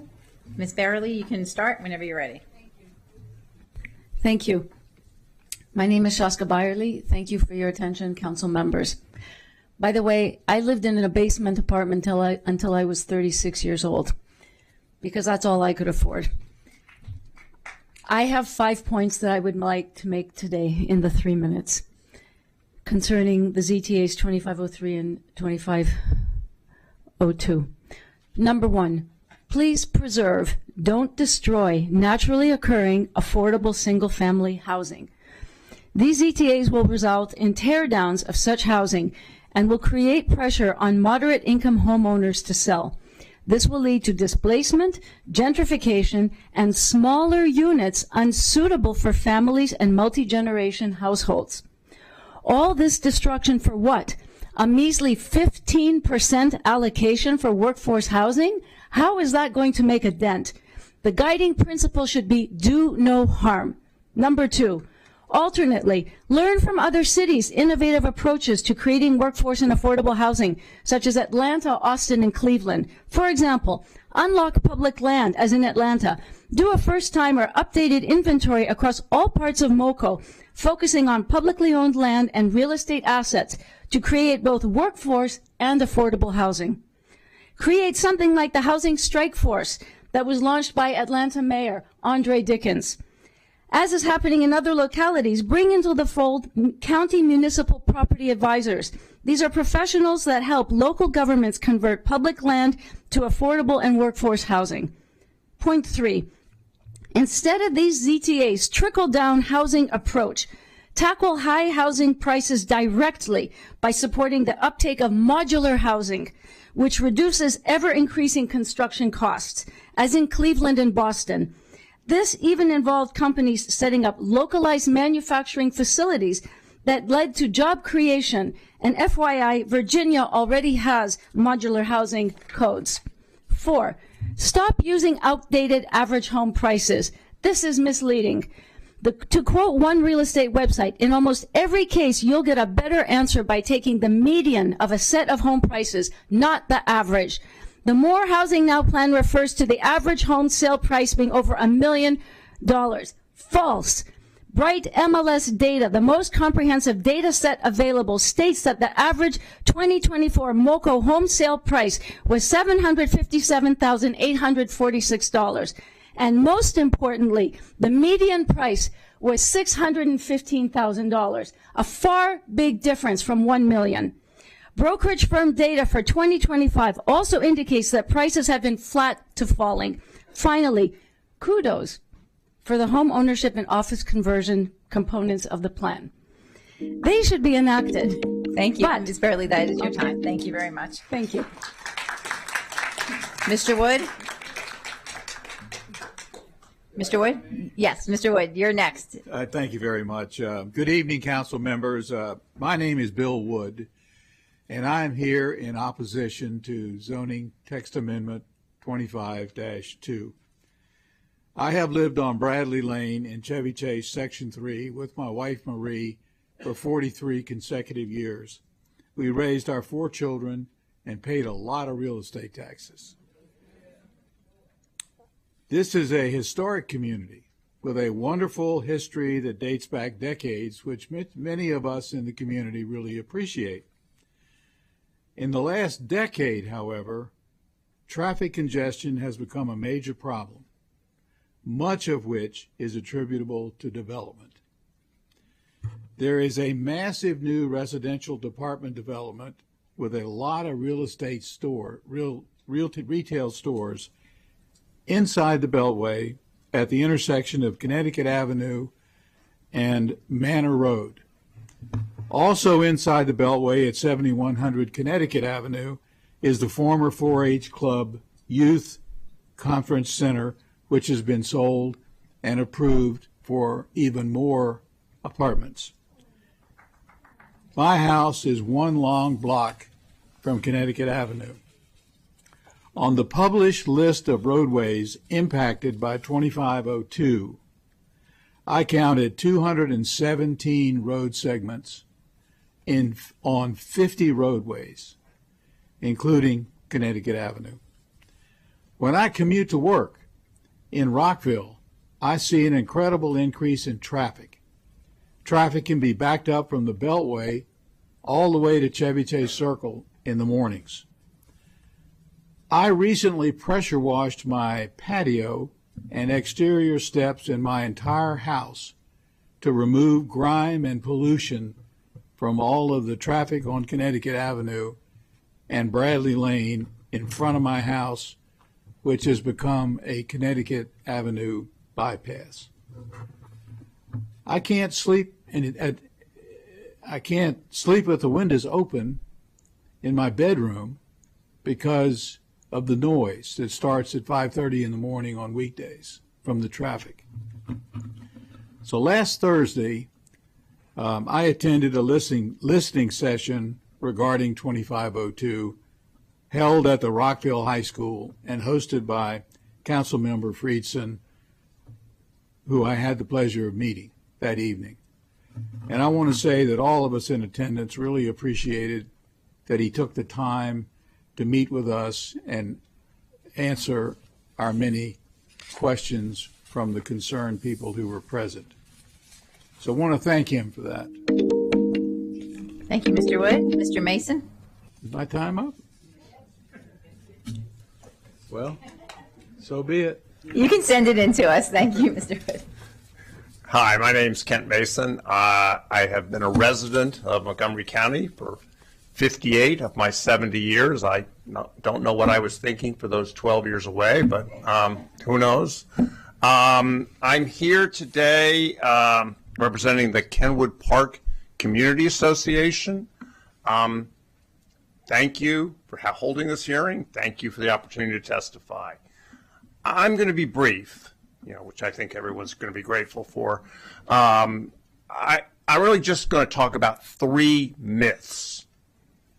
And I'm going to make one observation and actually sort of really react to some of the things I've heard tonight. Myth number 1, this proposal is about affordable housing. No, it's not. No, it's not. All you have to do is read it. You read it. It's aimed at people who make at least 120% of the median income. That's $185,000 for a family of 4. Is that affordable housing? I'm in favor of affordable housing. This has nothing to do with affordable housing. How come this is I can't even understand. Sometimes during tonight, I wonder, did I walk into the wrong meeting? People go talking about affordable housing. This has nothing to do with affordable housing. I want affordable housing. This doesn't do it. Myth number 2. This has been thought out. No, it hasn't. Look at what were the issues raised on AHSI. I can't really say that. What were the issues? None of them were addressed. Not a word was addressed. There's nothing about school capacity. We don't care about our kids' education. Nothing about school capacity. Nothing about traffic. Nothing about parking. Nothing about pedestrian safety. Really? Nothing about pedestrian safety? I was moved by the one speaker in the last who wants to take his girls out in the street. No, you can't do that anymore. They don't care about that. Myth number 3, and I apologize for saying this, But myth number 3 is the council is interested in feedback. You know, I know you're having this hearing, but let me give you 2 facts that speak volumes to me and our neighborhood. First, a majority of this council sponsored this bill without a single discussion with any member of our community. Not a single discussion. That is not democracy. Second, did you really want feedback? Well, if you wanted feedback, you did this February 4th. Just over 30 days later, you're scheduling this hearing. My part alone, 117 pages of opaque technical language. You're not interested. This is the speakers who have said, you're trying to rubber stamp this. They're right. Here's my question. We know the residents had no input into this. My question to you, let's be transparent. What role did the commercial interests play? Did the builders and the developers play in this proposal? That's what we want to know. My neighborhood wants to know. We don't know. The obvious strategy here is, I listen to everybody here. The proponents, I agree with them. There should be affordable housing. I support their objectives. This doesn't do it. Why can't we just, in an open and transparent way, sit down? I listen to them. I want them to achieve their goals. I'm not against their goals. I'm not against change. We're for smart change. I know that's a loaded word. But yes, we're for smart change. Why can't we have an open dialogue? Don't give us this 117-page thing and call a hearing for a few days later. That doesn't make sense. Openness, transparency, public discourse. We can solve this. This is not the way.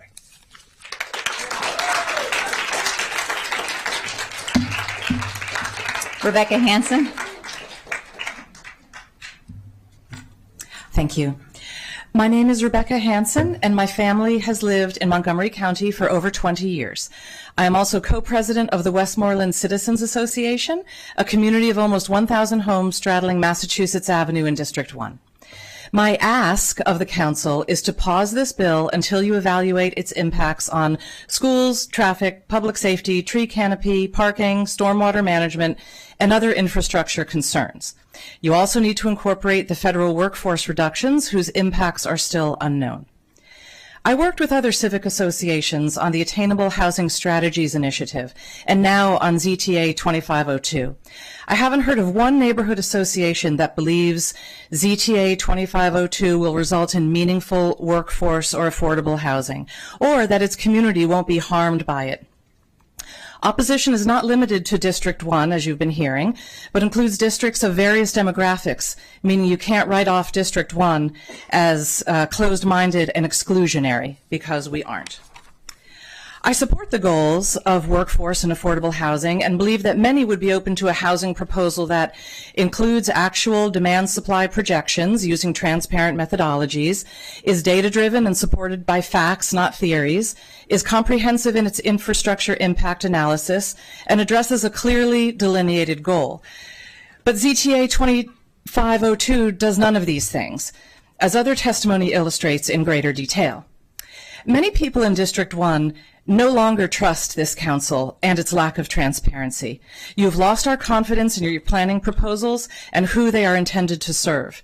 Examples of our frustration include the fiasco of the linear park on Little Falls Parkway, which has still not been restored to a safe configuration, bike lanes that sit empty and unnecessarily reduce traffic capacity and parking, the years of time and cost utterly wasted on the Attainable Housing Strategy Initiative, your failure to respect existing master plans, and a perception that you're favoring special interest groups over your own constituents. Like Like bike lanes and linear parks, indiscriminate upzoning is a fad, and one that has proven to increase the cost of housing in numerous cities where it's been implemented. You should resist the urge to jump on this bandwagon, even if you're being pressured to do so from political leadership and other YIMBY proponents, because as written, it is likely to fail, and you could be voted out of office. If the council wants to provide affordable housing for the county's existing workforce and others, then it needs to craft a targeted program for those specific workers using proven tools and methods. I'm confident that you would find support in more tailored legislation, but you are all putting your next election at risk with this bill in this form at this time. Thank you. Cheryl Broth. Hi, my name is Cheryl Broth. I live in Kent Mill. I just want to show you, this is from AP Euro history class, and it's called the Urban Game. The students create maps and rapidly add layers upon layers to their maps. It becomes quite chaotic with their plans growing crowded and disorganized. The simulation teaches them how quickly industrialization impacted society. What struck me was seeing how successful urban centers throughout history included critical infrastructure, such as hospitals, schools, green spaces, and transportation networks as foundational elements that made communities truly livable, not afterthoughts. The ZTA plan lacks these essential components while aggressively promoting increased housing density. It fails to address the corresponding need for expanded schools, healthcare facilities, transportation infrastructure. Transportation infrastructure doesn't mean losing a lane for cars. We still need to be using our cars.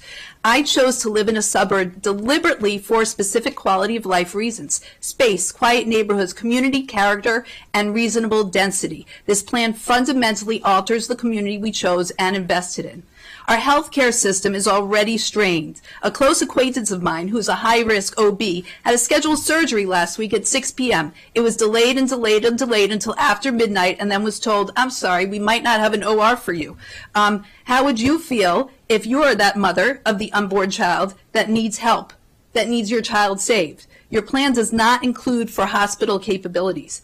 The ZTA predominantly encourages multifamily units and apartment complexes, precisely the type of dense urban housing that historically drove residents to seek better living conditions elsewhere.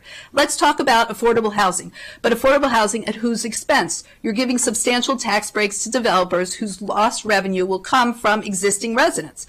Utility costs, let's talk about that. Make this so-called affordable housing unaffordable. This summer, I paid $600 in electric bills, tripled what I paid 5 years ago, and I now only have 3 people on my home as opposed to the 7. The plan ignores critical factors: infrastructure, environmental impact, community character, and the hidden costs. The plan fails to account for utilities, plumbing, sanitation, etc. At last week's meeting, there was a council member, I'm not going to say who, that said, "Our staff doesn't Google information." I find the comment insulting and condescending. Your staff has the information at their fingertips, yet you're implying that we, your constituents, who voted you into office, are not smart enough to find information.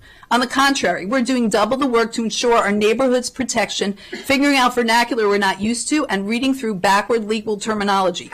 Despite these obstacles, we have still managed to come before you united against this plan. Please don't insult our intelligence.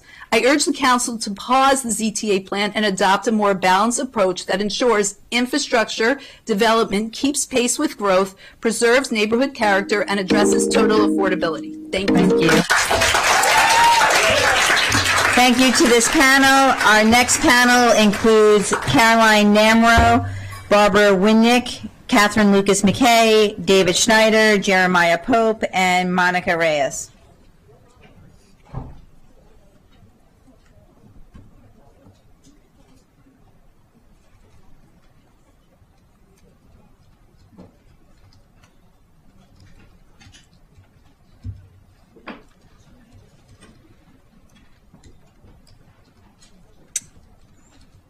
Ms. Namro, you can begin when you're ready. Hello, my name is Dr. Caroline Namro, and I'm a pediatric emergency physician, and I live in Kent Mill. Regarding Bill 225, I feel strongly that an amendment is needed to this plan of no taxes for 25 years for developers, when the projected shortfall to Maryland's income is $280 million for the next coming year, as announced at the end of last week, which must also mean that the income for Montgomery County will be projected to fall significantly.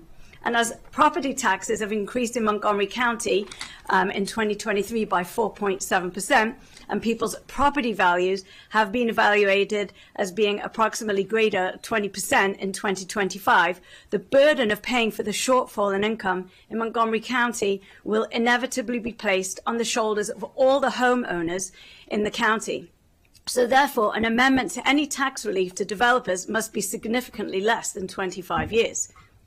Secondly, as regards Bill 2502, workforce housing, this bill states that it would like 15% of units to be for lower income workers, with a ratio of 1 lower income owner per every 3 units built. In my neighborhood, the University Boulevard Corridor Plan area, I see an aim for 4,000 units. There are currently 2 middle schools in my area, one of which has 823 students with a capacity for 1,200, one with 858 students and a capacity for 1,012 students. If current ages are looked at, 1 in 3 Montgomery County, Maryland, are under 55. So let's lowball the predictions and assume that 50% of the homes to be built in my neighborhood are going to be used by families under the age of 50. It's approximately 2,000 families. If you look at the majority of the homeowners in Kent Mill and University Boulevard, a large number are Orthodox Jewish and Catholic. The average number of children per home in such families is 3 to 4 per Catholic family and 4 to 6 per Orthodox Jewish family, which makes several thousand children who are going to suddenly appear in this community. We do not have enough space in the middle schools for all these children, which means more schools are needed, will be needed desperately. Also, there's nowhere in this plan does it say that there's a plan for increasing pediatric and primary care medical officers. These are going to be desperately needed. The tax for businesses in Maryland is 8.5%. It's unlikely that new, young, graduating doctors with horrendous debt of an average $250,000 per student will be able to afford to open offices in Montgomery County. Lastly, regarding 2503, I am appalled and disappointed by my elected officials announcing this plan in January of this year with no outreach to my community. The meeting Ms. Fanny Gonzalez held was on the same night as the Montgomery County Planning Board meeting in February, which had been previously announced. More disturbingly, on page 43 of the plan, the University Boulevard Corridor Plan, it says Kent Mill Park will remain zoned as R90. And further down on the same page, it says it will rezone the park to CRT. It also states it will rezone the synagogue to TMD. Does this mean that Montgomery County is interested in eliminating a park with beautiful play equipment for all the children in the neighborhood? And it will also eliminate a place of worship for Jews in this neighborhood without any community involvement, because that is exactly what is happening. Thank you. Thank you. Barbara Winnick is next. Okay.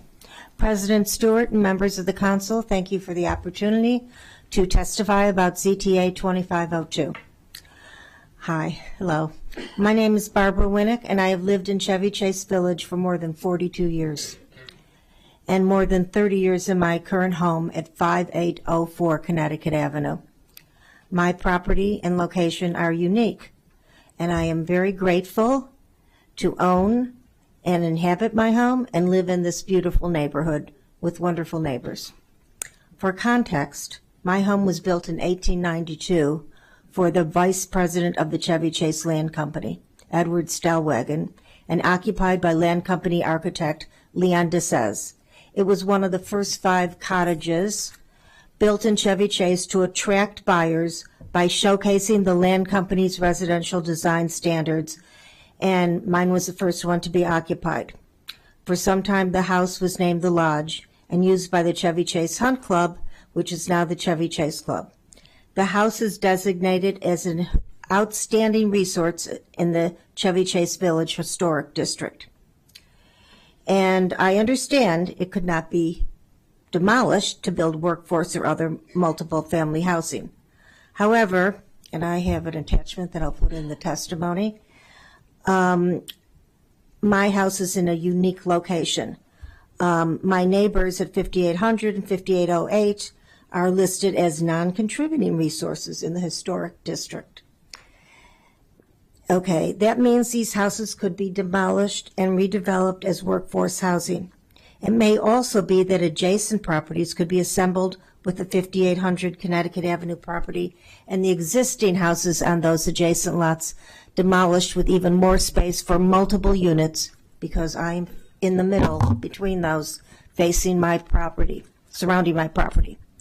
If I were to sell my property and these proposed developments were instituted, then the historic value of my home and other properties nearby would be substantially decreased.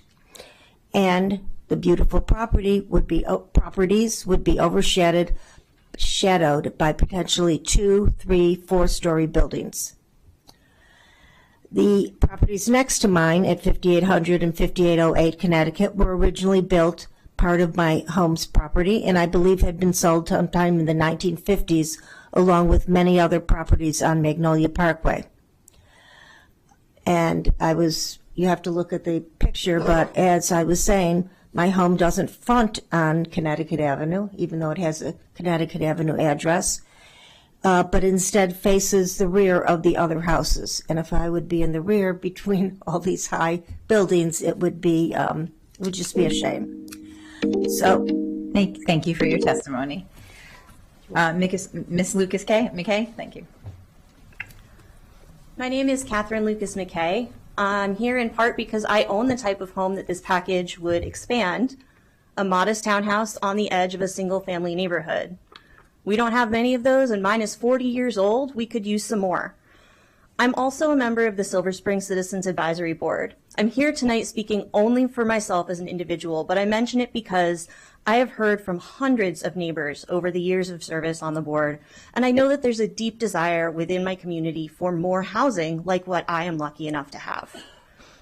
In general, I agree with the positions taken by folks from Montgomery for All shared earlier, and I urge the council to make some improvements to these proposals and then pass them as quickly as possible. I support the More Housing Now package because the types of housing it envisions upzoning for are urgently needed for people like me who are often left out of the conversation: disabled, working, non-drivers. Disabled workers tend to have lower incomes than our peers. We are less likely to own homes. We are also less likely to drive and to be full-time pedestrians. Building more workforce housing in the county's growth corridors directly expands the opportunities available to people like me by providing relatively lower cost new homes built to modern accessibility standards, connected to denser communities close to good jobs. The most important amendment needed to ZTA 2502 is to allow a greater variety of housing types near transit. When my wife and I were struggling to buy a home, one county leader told us to leave Silver Spring for a cheaper car-centric place. But for me, access to transit isn't a perk. It's a necessity for holding a job. Disabled workers who don't drive and dream of homeownership face so many barriers, and the county has an opportunity to tear down even more. I want to address affordability issues here, and I appreciate that ZTA 2502 would complement our existing county policies on subsidized affordable housing for lower income households. Insisting that we only allow new housing that is affordable to the county's lowest income residents misses the forest for the trees. We need both. This bill focuses on one. Other work has focused on the other. Moreover, new duplexes, townhomes, and small multifamily buildings are less expensive than new single-family detached homes, which are currently the only allowable option. Finally, I'm sad that the fundamental message that opponents have offered tonight is that people who can't afford million-dollar homes are drains on the community whose presence threatens prosperity. I find it offensive, but more importantly, it's just wrong. ZTA, thank you. Thank you, Catherine.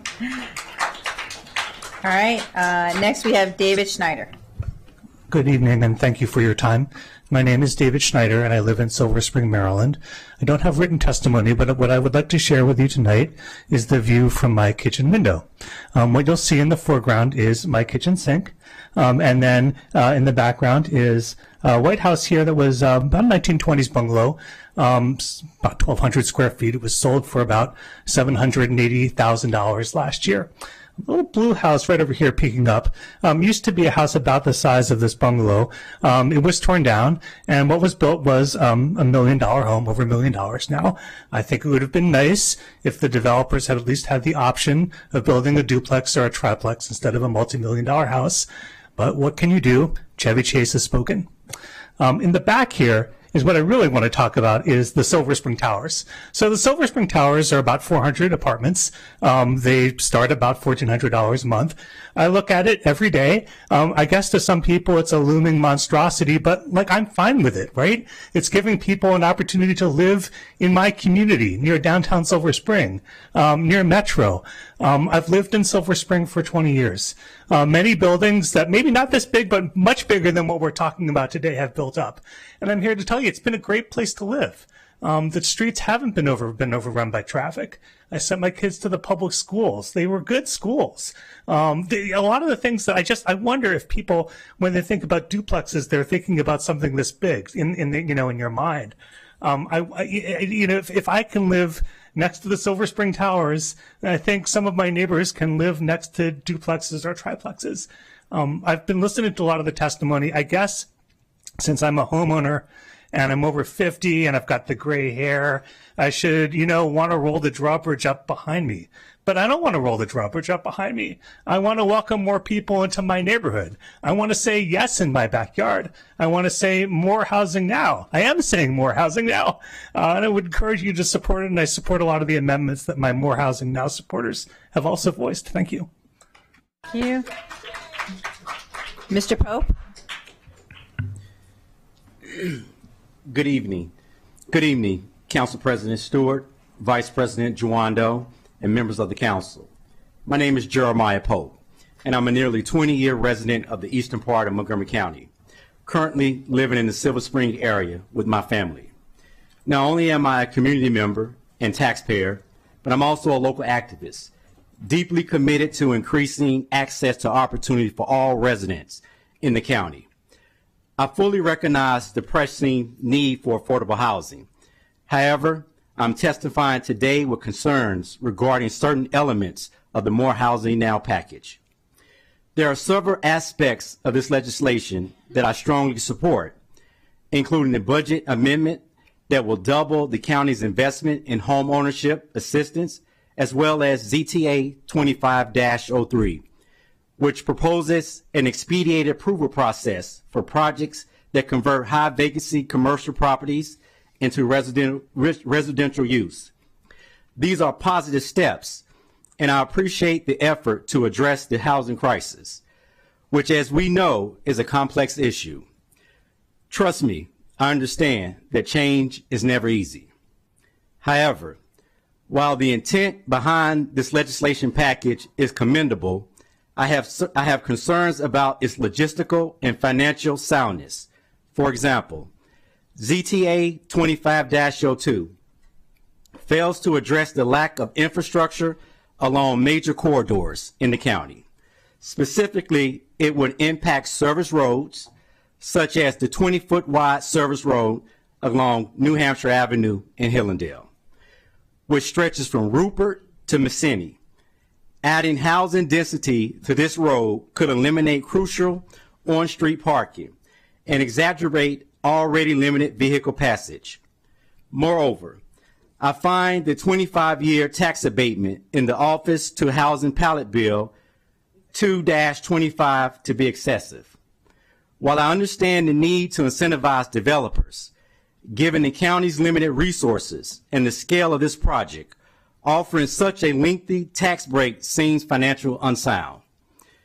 Beyond the logistical and financial concerns, I am particularly worried about the unintended consequences for marginalized communities. As a county committed to promoting diversity and equity, we must ensure that this legislation works for everyone, especially for those who are less able to engage politically. ZTA 25-02, if passed as is, could unintentionally displace Black, brown, and low-income residents along these corridors, exacerbating existing inequalities and undermining the very goals this legislation aims to achieve. Most of us moved to Montgomery County seeking opportunity, including the chance to live in Mr. safe... Pope, sorry, the timer didn't buzz, but your time is up. Sorry about that. Thank you. No, I appreciate it. It didn't. Thank you. Just want to call Michael Jones, make sure he's not here if you didn't hear his name before. No? Okay, then Monica Reyes, you're next. Thank you. Good evening, everyone. My name is Monica Reyes. The more housing now, including the corridor for the new CTA 25-02, are focused in an area where affordable houses are. Most of the area target are Wheaton, Aspen Hill, Connecticut Avenue, Georgia Avenue, which residents are Black and Latinos, owners and renters. The intentions are clear. For now, for more housing now, is to displace and get people of color out of their houses and renting apartment by high rental unit and high county taxes.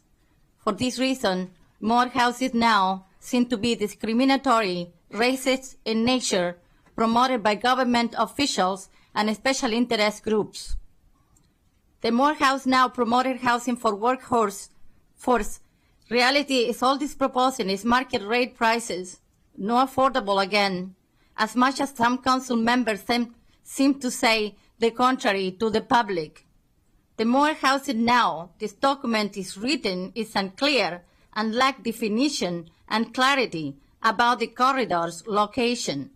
Seems a clear indication to keep the public from asking questions or challenging their veracity.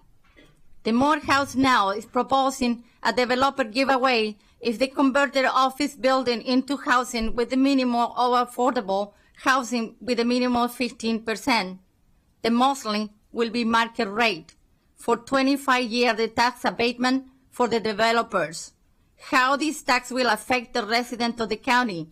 This gift tax surely will come from the homeowners, which are already heavily taxed.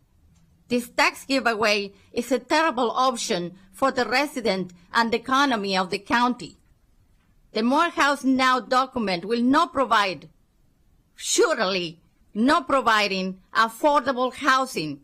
It will give away tax for decades to the developers. It will displace for sure Latinos and Black from their communities.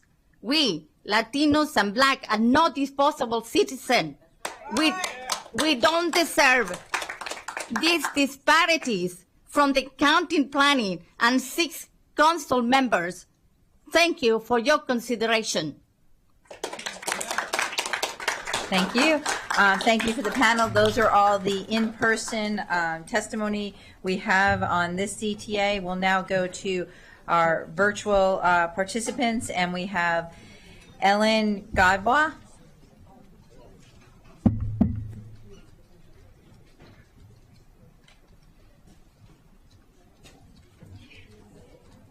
Thank you.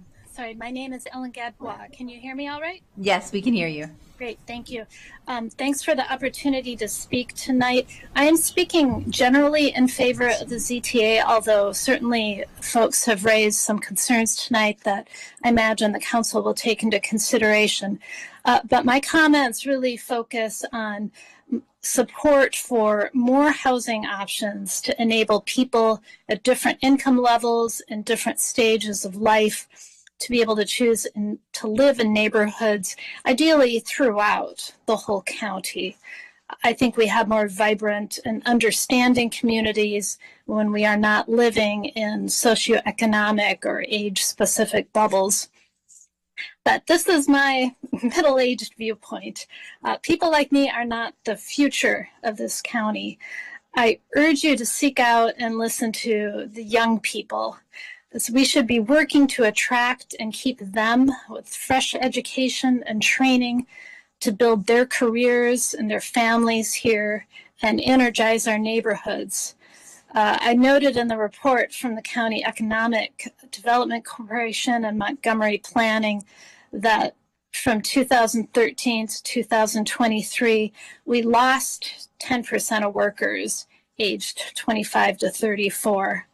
On the other hand, the country as a whole saw a 10% increase. So we're going the wrong direction with our young workforce.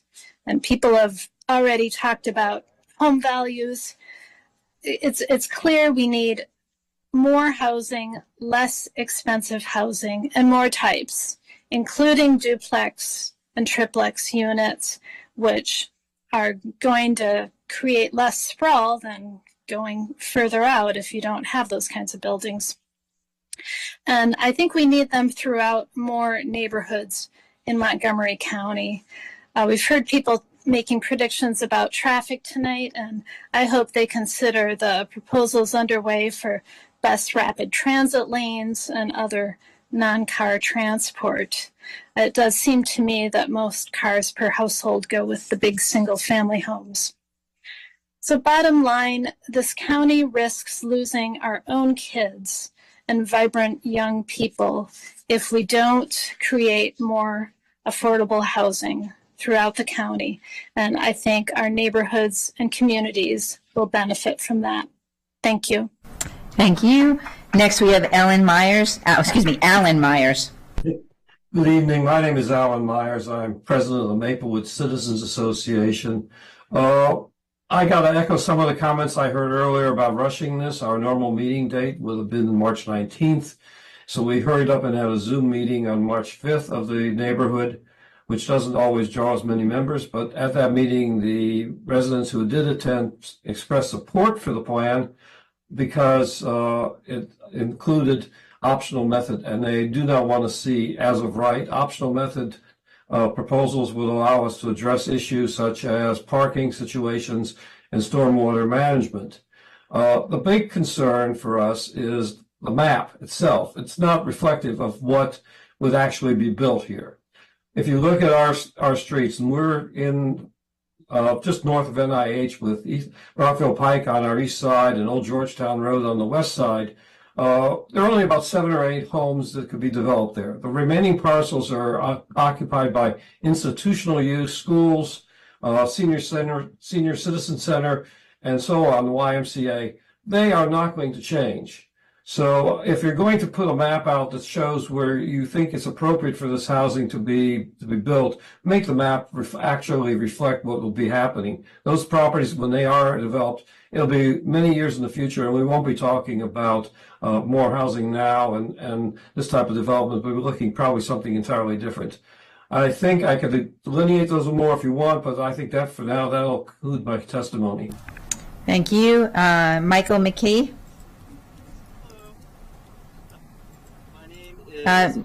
Michael, we can't hear you. Mr. McKee? Yeah. Oh, can you hear me now? Yes, we can hear you now. Okay, thank you so much. All right, hello. My name is Michael McKee. I am a renter and a chemical engineering graduate student at the University of Maryland. Before speaking, I would just like to say that I really appreciate that the members of the County Council are paying attention to this issue, so thank you for the work that you and all the council staffers do. Okay, right up front, I strongly support the More Housing Now package because I think that restrictive zoning policies are leading to higher rents and higher home prices that are making it harder for many people, including myself, my friends, and my family members to live in Montgomery County despite strongly wanting to move or remain here. I believe that there are many negative effects from maintaining our very low current housing construction rate, including higher inequality, longer commutes for people who aren't rich, and in the long term, higher homelessness and higher crime. I'm also very worried that this is going to lead to inhumane politics because if the amount of firefighters and social workers who perform important public services but aren't paid like rich neurosurgeons are, falls at the same time that existing residents age and retire, then the county council is going to face a choice between accepting declining public services, such as, for example, longer response times for an ambulance, needing to pay more for police officers who commute in from outside the county, or steeper and steeper property tax rates to simply maintain the level of services that we currently have. And then, when voters get mad about homelessness and high taxes, the response from frightened council members will be to criminalize homelessness instead of actually solving the problem, and then voters will just get even angrier. What I'm talking about is a vicious cycle. I want to convey to everyone at this hearing that the reason I am worried this is going to happen if we do nothing is because it is what is currently happening in cities across the country. So please pass this package and then build on it using the attainable housing strategies recommendations that we had the listening sessions for this past fall. Because if we don't, our problems with inequality and displacement of working people and renters are only going to get worse. Thank you again. Appreciate it. Thank you. Next we have Harriet Quinn.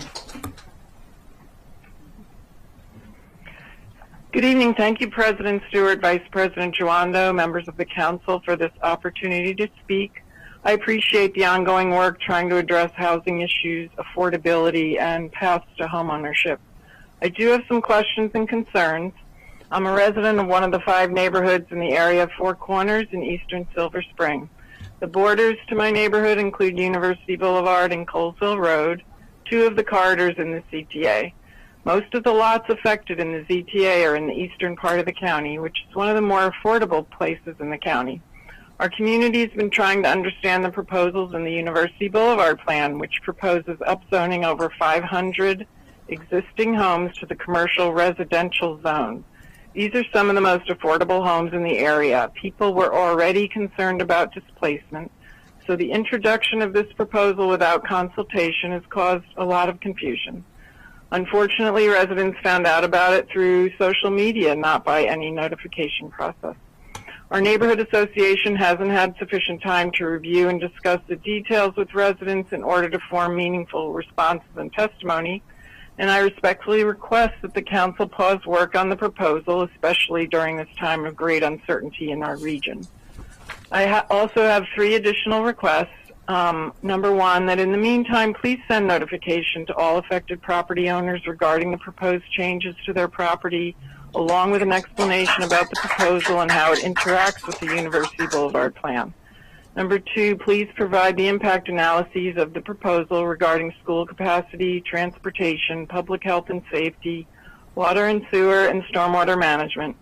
And third and finally, I was very surprised to learn this week that the planning department had not yet done an analysis of the development pipeline. It's difficult to understand how a proposal like this can go forward without having done that analysis. The planning department's own residential capacity analysis shows that between January 2020 and May 2023, there were over 23,000 housing units completed in the county, including in municipalities. That's 561 units completed per month. The development pipeline as of September 2024 shows over 35,000 approved but not yet built units in the pipeline. In 2020, the pipeline was over 44,000 units. These approvals are within master plans where analysis was already done regarding the adequacy of the infrastructure. No one is opposing the construction of those units. The capacity analysis also shows that in addition to the over 35,000 units in the development pipeline, there's additional capacity in approved master plans for over 80,000 units that can be applied for in development projects. Please ensure that this complete analysis is done before moving forward. Thank you very much for your time. Thank you. Allison Gillespie. Hello. I am here tonight to say I am glad for the More Housing Now proposal before you tonight. I've lived here since 1998, and I've owned my home in the Forest Glen neighborhood of Silver Spring for about 25 years. My husband and I raised 2 children in our current home, and those 2 children are now young adults beginning their careers, and I absolutely love it here. During my time, I've served as PTA president, neighborhood association president, and a parks volunteer, and I volunteered with numerous nonprofit organizations. While I want to make it clear that I'm saying what I'm saying tonight because it's my own opinion and I'm not here to represent any entity, those civic experiences always inform my point of view and have led me to believe we need to do something to make housing more affordable for more people to live here. And we cannot and should not delay doing so any longer. Waiting will only imperil our county's economic health and well-being and cause hardship for many people who need homes. I like that this proposal will allow more homes near transit. That's something I've often come to you and asked for and advocated for, so that's great. I also think that providing housing near transit all the time is especially good, and it's the main reason we bought our house where we did 2 decades ago. But more people need to have that option. I also like that this proposal allows multifamily housing on lots along county corridors that are currently zoned for single family only. And I like the way it'll make it easier to convert office buildings to apartments and condominiums and add $4 million to funding for first-time homebuyer down payments. You know, in other hearings, people have voiced, where I've voiced support for affordable housing and multifamily housing, people have asked me if I'd want multifamily housing like that next to my house, and I'm here to tell you, the answer is yes. And in fact, I live directly across. I am looking out the window right now at the almost complete residences of Forest Glen, where that are being built by Montgomery Housing Partnership. And it's wonderful to see that go up. And in fact, my neighborhood association voted unanimously in support of that development several years ago when they came to us and talked to us about it. We desperately need more housing. And my only complaint is that this bill doesn't go far enough.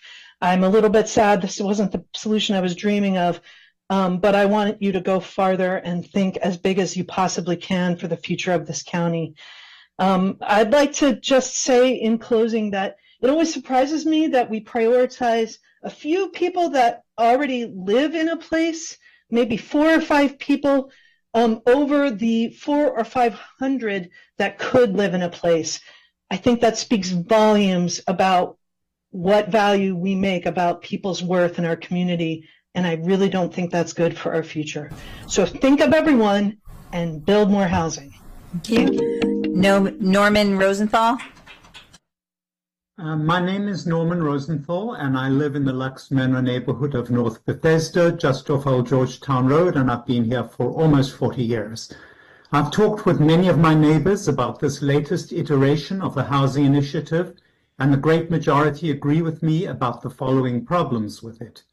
1, the infrastructure of our development is under severe strain.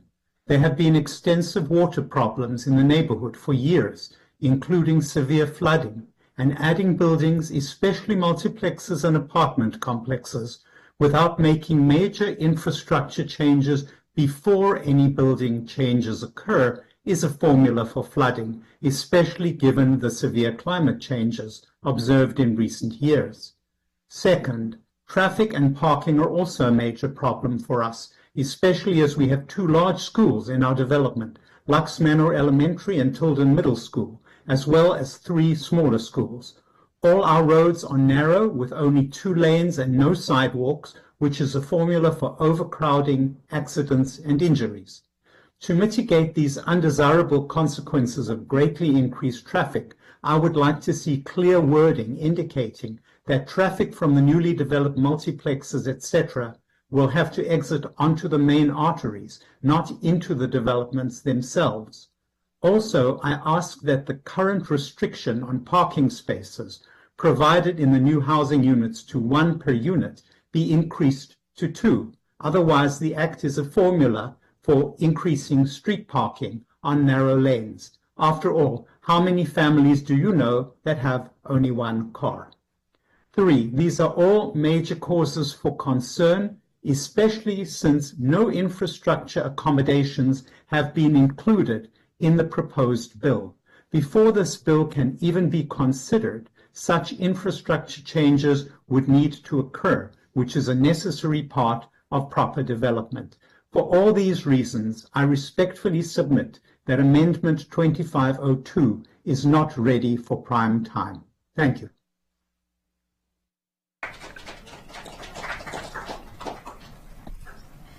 Mr. Lloyd Garcia. Good evening. I'm Lloyd Gersey. First, let R60 zoning be R60. R60 should not be amended such that R60 means one thing on one lot and another thing on another lot. If you're going to proceed with legislation along these lines, you need to create new residential zones. And any rezoning of specific lots should be through the master plan process. Second, there is an elephant in the room, namely the pending state bills titled Housing for Jobs Act that you've been briefed on. ZTA 2502 must be considered in these bills' contexts. These are sweeping preemption bills intended to force counties to approve housing projects. Under them, a county may deny a housing project in only 6 specific circumstances. If a county doesn't satisfy one of those, the project approval denial is subject to be overridden. One of the 6 is the project does not comply with objective written development standards. But zoning standards with discretionary decision-making are not objective and thus are not exempt from the state override. The use of the discretionary optional method in ZTA 25-02 opens lots subject to it to a state law override. The housing legislation before you needs to be revised to preclude state preemption. Third, ZTA 2502 does not specify any amount of parking, much less sufficient parking. Parking needs to be specified with minimum requirements, including 2 per unit. I live in Bethesda on the first block off of Route 355, Wisconsin Avenue. At the corner of Wisconsin Avenue and our street is Concord Hill, a small private school, on a designated lot under ZTA 2502. It is an R60 lot amounting to over 37,000 square feet. On my block, there are 27 houses and 28 on-street parking spaces, all on one side of the street. Often, there are no parking spaces available at night. The takeaway you should have from this testimony is that it would be wrong to assume that parking for new housing units, particularly on a lot over 37,000 square feet in size, is available on nearby streets. As to implementation, the parking places must be in the implementation. The planning board in the AHS strategy did not give any weight to parking needs. No one trusts the planning board, and they shouldn't have any discretionary authority over parking. Thank you for your time. Thank you. Jerry Garson.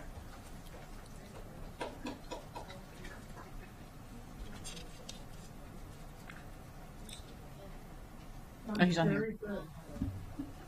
Sorry.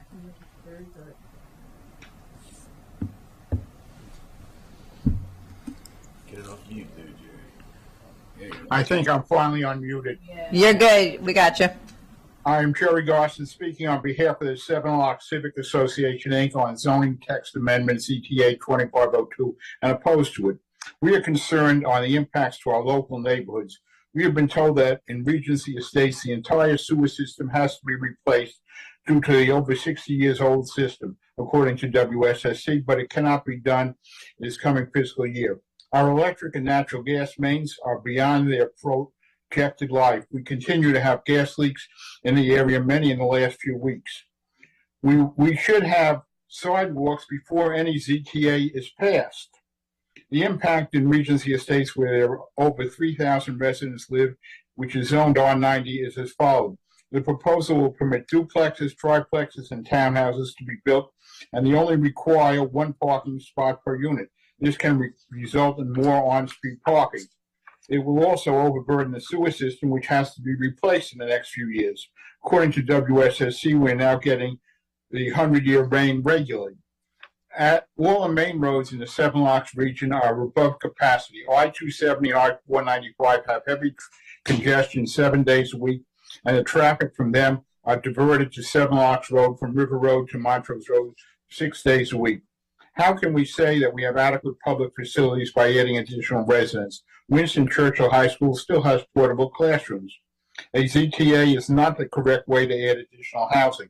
We have received transferable rights for additional density from the Ag Reserve to add additional residents in our area.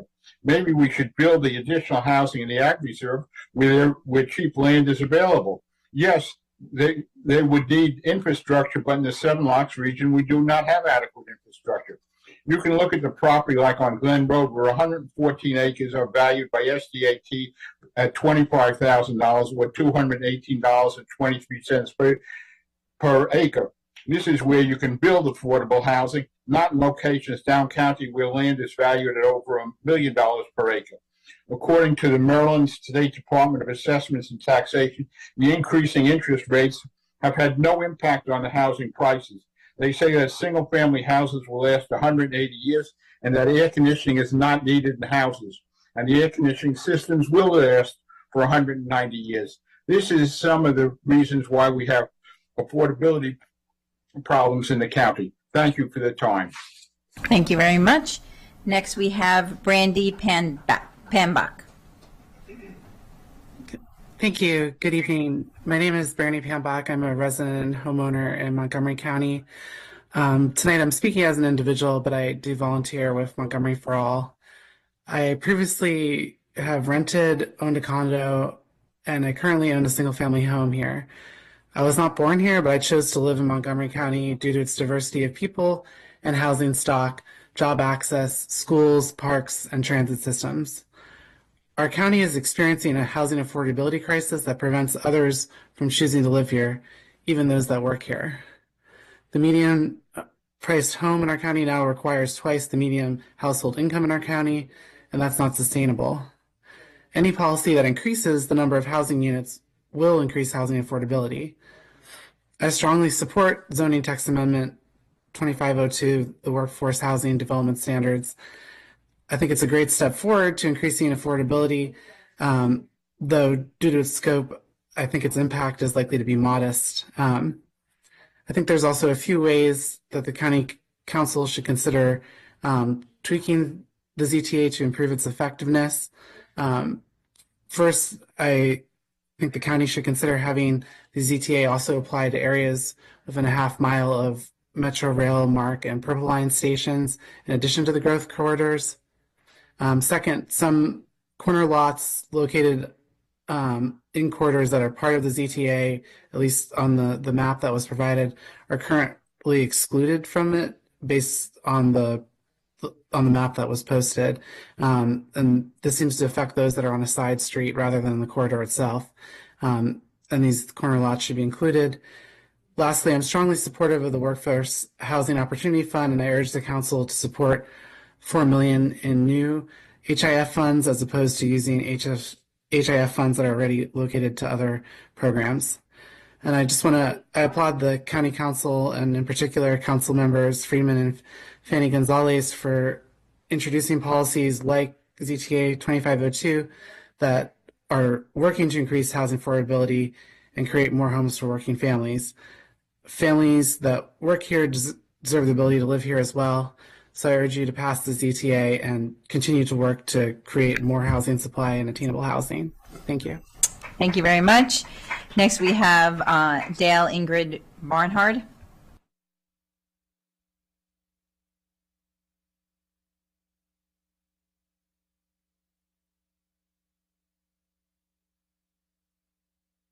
Hello, did you call Dale Barnhard? Yes, we did, Ms. Barnhard. It's your turn. Oh, I'm sorry. I'm so sorry. I was doing the star 6. Yeah, my name is Dale Ingrid Barnhart. I live in Silver Spring. This Housing Now proposal primarily benefits deep money developers and speculators who will hoover over the more modest neighborhoods in the east side of Montgomery County, snatching up those older homes, inevitably displacing the more moderate income residents, either renters or owners enticed by cash offers for their homes, particularly impacting Silver Spring, where the housing density is already nearly twice the density of Bethesda Chevy Chase. And the 25-year exemptions from impact fees for office to housing conversion is also just a generous tax-funded bailout for office property owners who have allowed their buildings to deteriorate, again, mostly in Silver Spring. It doesn't take a rocket scientist to figure out that someone else will have to pay for the impact of this proposed increase of housing. Montgomery County also has a severe social, racial, and economic division between the east and west side of the county, with most of the affordable housing rentals projects placed in Silver Spring, Tacoma Park, while Bethesda builds more million-dollar condos, exacerbated by the county officials when they turned over county-owned properties in downtown Bethesda to high-end developers with a few token MPDUs instead of affordable workforce housing agencies. This action in itself is a clear violation of council's own racial equality and social justice bill by deliberately keeping affordable housing out of job-rich Bethesda. This proposal does not offer teachers, firefighters, etc., enough opportunities to build home equity. A good example would have been as an example, the solidly built Falkland Chase and Spring Gardens, both World War II era garden-style apartments surrounded by mature trees and beautiful green space, would be a perfect and desirable place to convert to co-ops or condos, providing a sense of pride of ownership for those firefighters and a sense of community. I would personally jump at the chance to buy one. There's no clarification. Also, there's no clarification about what constitutes a quote-unquote corridor. Your maps are quite obscure. We are clear that Wayne Avenue and Silver Spring will be impacted, but what happens to Dale Drive that intercepts Wayne Avenue? Will this spread like a cancer? Will that eventually become a boulevard? Where will this now proposal end once you get the foot in the door?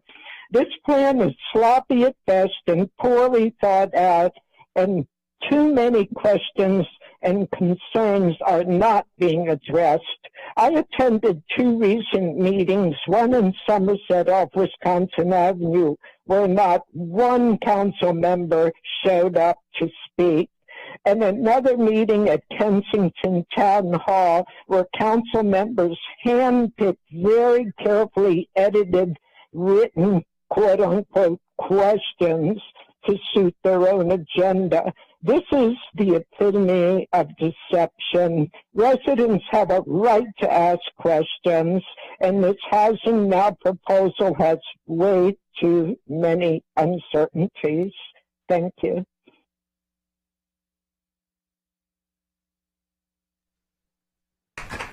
Thank you. Next, we have Ruth Betru.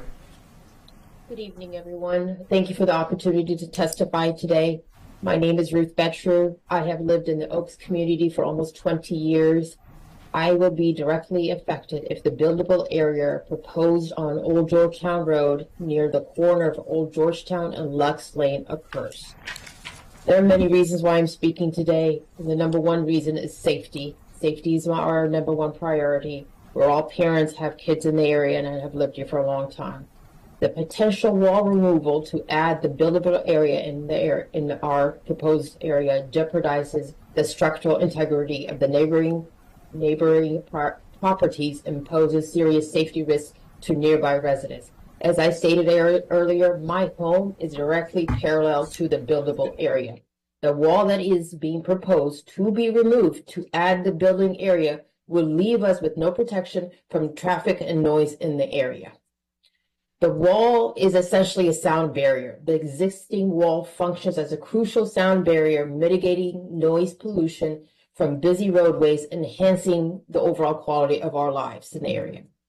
In my home, which I've lived in for 20 years, we do not open our windows. In my home, and that is due to the pollution that has continuously gotten increasingly worse and worse throughout the years.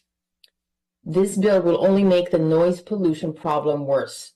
And I want to make sure I am clear. When I say noise pollution, and this is where I looked up, it refers to unwanted or harmful sound that disrupt the natural environment and negatively impacts human health and well-being.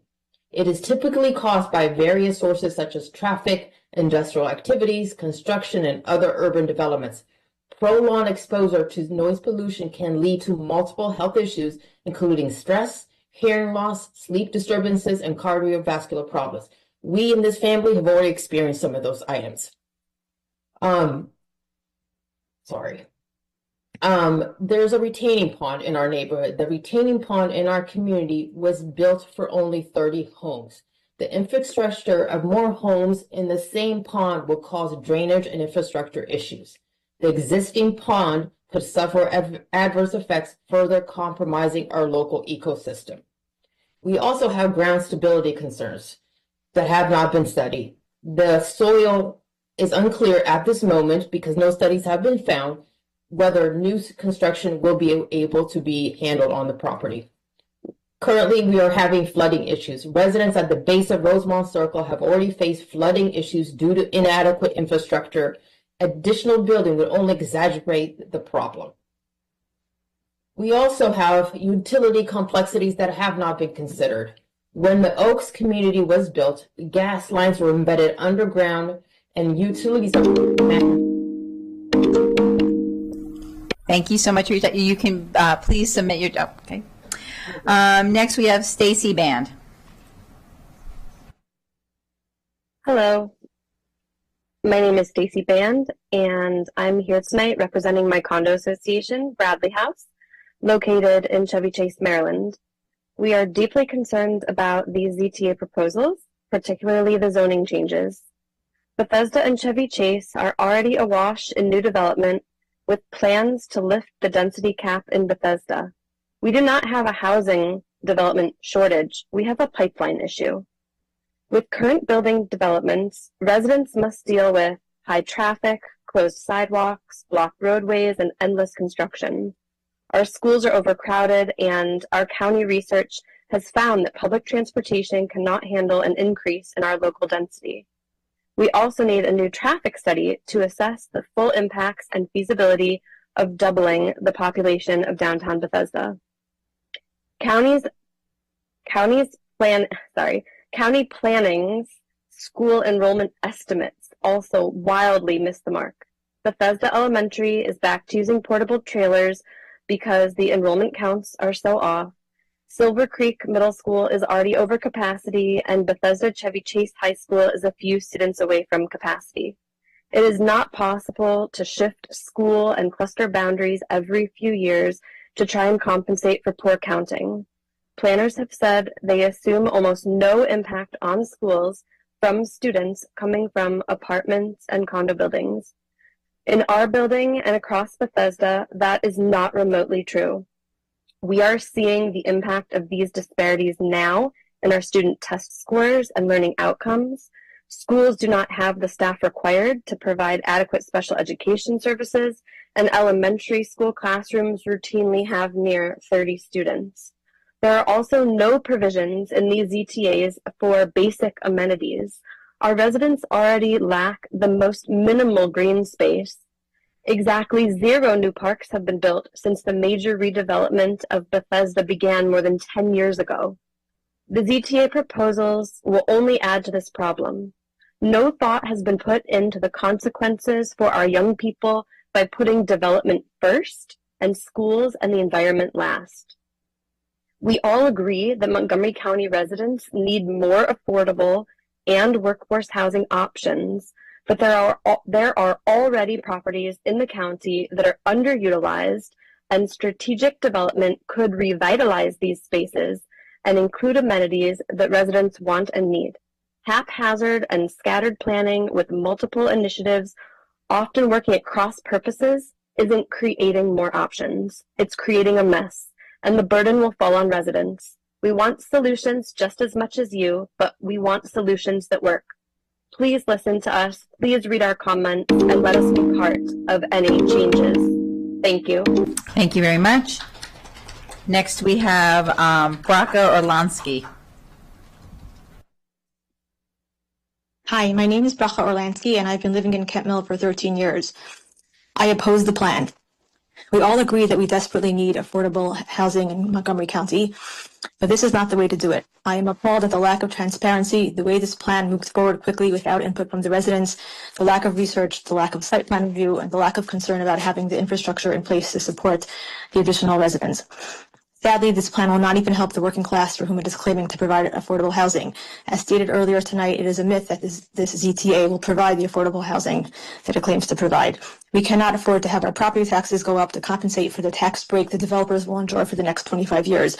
Particularly now when federal employees are losing their jobs is not the time to move forward with this major change. Not now. Please listen to the residents you were elected to serve and reject this bill. Thank you. Thank you. Next, we have Malki Tzedek Zerkind.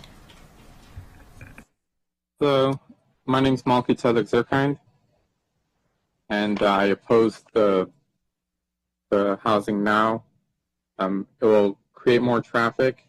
In the previous meeting, where they were talking about the bus lanes, and they want everyone to get on the metro so that you can then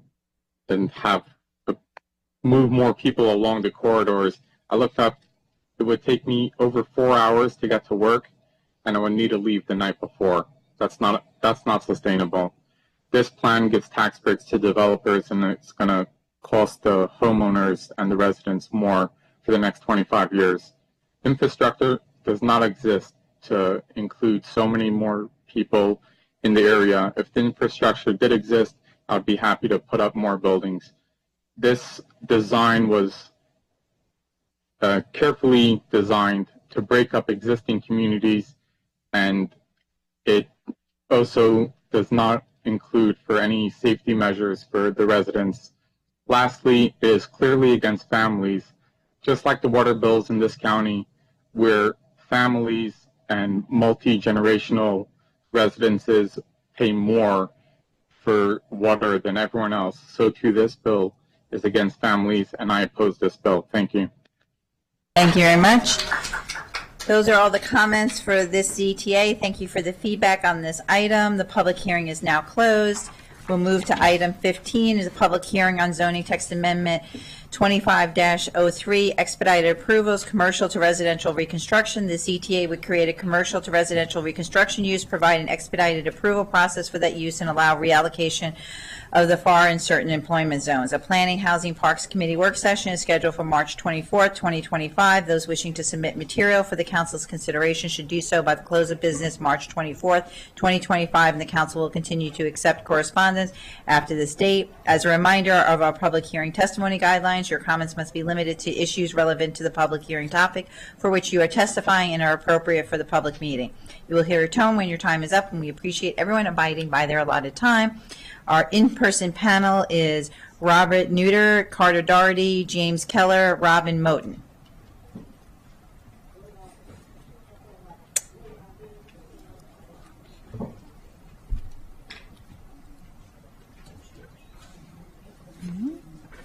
Mr. Neuter, you can start.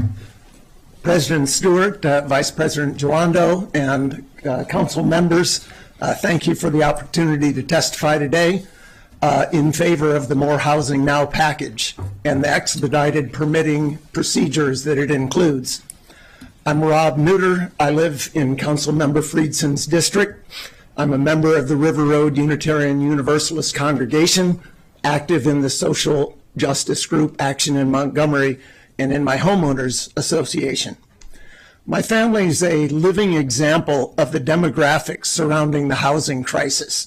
My wife and I own a house that is about the median value of a house in the county. Our two young adult sons have early stage career jobs, and they had both moved out of our house about 7 years ago, but moved back in during the pandemic. One of them just moved out a couple of months ago, living with several roommates now, and the other is still our roommate. Last year, our daughter returned from working overseas as a school teacher and relocated to Charlottesville, Virginia, partly due to the housing situation here. So the housing issues are real and tangible for us. To define the problem, Montgomery County's housing deficit is 31,000 units, with prices that have gone up accordingly. The number of single-family homes permitted for construction in the last 10 years is 13,000, less than half of what's needed to make up for this gap. When people can't find housing and choose to live elsewhere, they sink roots and we lose them permanently. The outflow of young adults from Maryland last year alone was estimated to be 40,000. Consider these questions. Where do we expect our school teachers, public service and safety workers, retail personnel, construction workers, restaurant staff, and other members of the middle-class workforce to live within this county? Or do we want to compel them to live elsewhere and endure lengthy and expensive commutes? Do we want to turn our back on the taxes that these workers would pay to the county if they were able to remain here as residents? The More Housing Now bill provides a good starting point in solving these problems. They are first steps, and they are necessary, but not sufficient to get the job done. Amendments or alterations to strengthen the bill would be to extend the expedited permitting process beyond the corridors included in the bill. Number two, increasing the targeting of housing assistance subsidies to favor many of the historically disadvantaged and underserved communities. Thank you, Mr. New. Thank you, Mr. Doherty. Yes, my name is Carter Doherty. I am from Tacoma Park. Council President Stewart, aka my council member, thank you for having us here. This is my first time testifying in Rockville as opposed to many times in Tacoma Park, and I have to say to the opponents, you were really falling down on the job here. If this were Tacoma Park, this place would be packed until midnight. There would have been at least several PowerPoint presentations and 2 episodes of performance art. So the opponents here do have something to learn, so come to our fair Tacoma Park sometime and check it out. I'm here on behalf of Montgomery for All, a grassroots organization that works with members throughout the county, advocating for more housing, sustainable transport, and welcoming neighborhoods. We're the YIMBYs. We do support more housing for now, and we will have more in our written testimony. For now, I want to emphasize a couple of points. This package is an absolutely necessary step in the direction of increasing housing supply in our land-constrained county, and we really do extend our thanks to Council Members Friedson and Fanny Gonzalez for putting their arms in the meat grinder, would be the only phrase to describe it, and to the co-sponsors for their support. The key thing here, I think, is that you've chosen a couple of approaches to improve the availability of housing in Montgomery County, and it's really important, I think, therefore, that you maximize what you get out of each of these approaches. And I should say, you know, we want to make the most of the opportunities here, and we want to play a constructive role. First thing I would say is improve the number of corridors, raise the number of corridors, and think about legalizing more residential building types within a mile of metro stations or MARC stations. The second is think about those corners on the corridors and making sure that we can build there. It's really an unnecessary constraint to say that we can't, and this risks locking in a suboptimal zoning probably for a generation. There's really no logic to the current exclusion, and the long-term opportunity costs are significant. Finally, the height restriction of 40 feet is too low. The ZTA aims to promote the construction of more apartment buildings, but we would note that there are townhomes in the county that are 55 feet tall. We're not arguing for townhomes in those spots, but merely pointing out that if the height limit is too low for this very popular type of housing, it is surely too low for the sorts of apartment buildings you want to encourage. We gather you're talking to other stakeholders about adjusting the optional method for building, especially the affordable housing developers. We would encourage you to continue that and follow their advice. They're the ones that in the end you're going to be putting brick upon brick. So again, thank you for your time and for your consideration of our suggestions, and I want to know that we supporters too can hold up signs, a small piece of paper, saying Thank do you, it. Mr. So, Doherty. Mr. housing, Keller? yes. Now with the exclamation point. Thank you, Mr. Keller. I'm James Keller. I've been in Montgomery County for about 25 years now. We live about a mile from here towards Rockville High School. In a single family home. I have two children who are, one graduated from Rockville High School. The next one will be graduating there in a few years. The main parts of the county that I see, mainly driving along Rockville Pike, Veers Mill Road, through Wheaton, Four Corners, and at present, I say that I'm opposed to the 2503 for now, at the present, because I just don't understand enough of it. A lot of people have spoken here tonight on very elegantly, more thoroughly than anything that I can contribute. What I see along Rockville Pike is a lot of empty office space.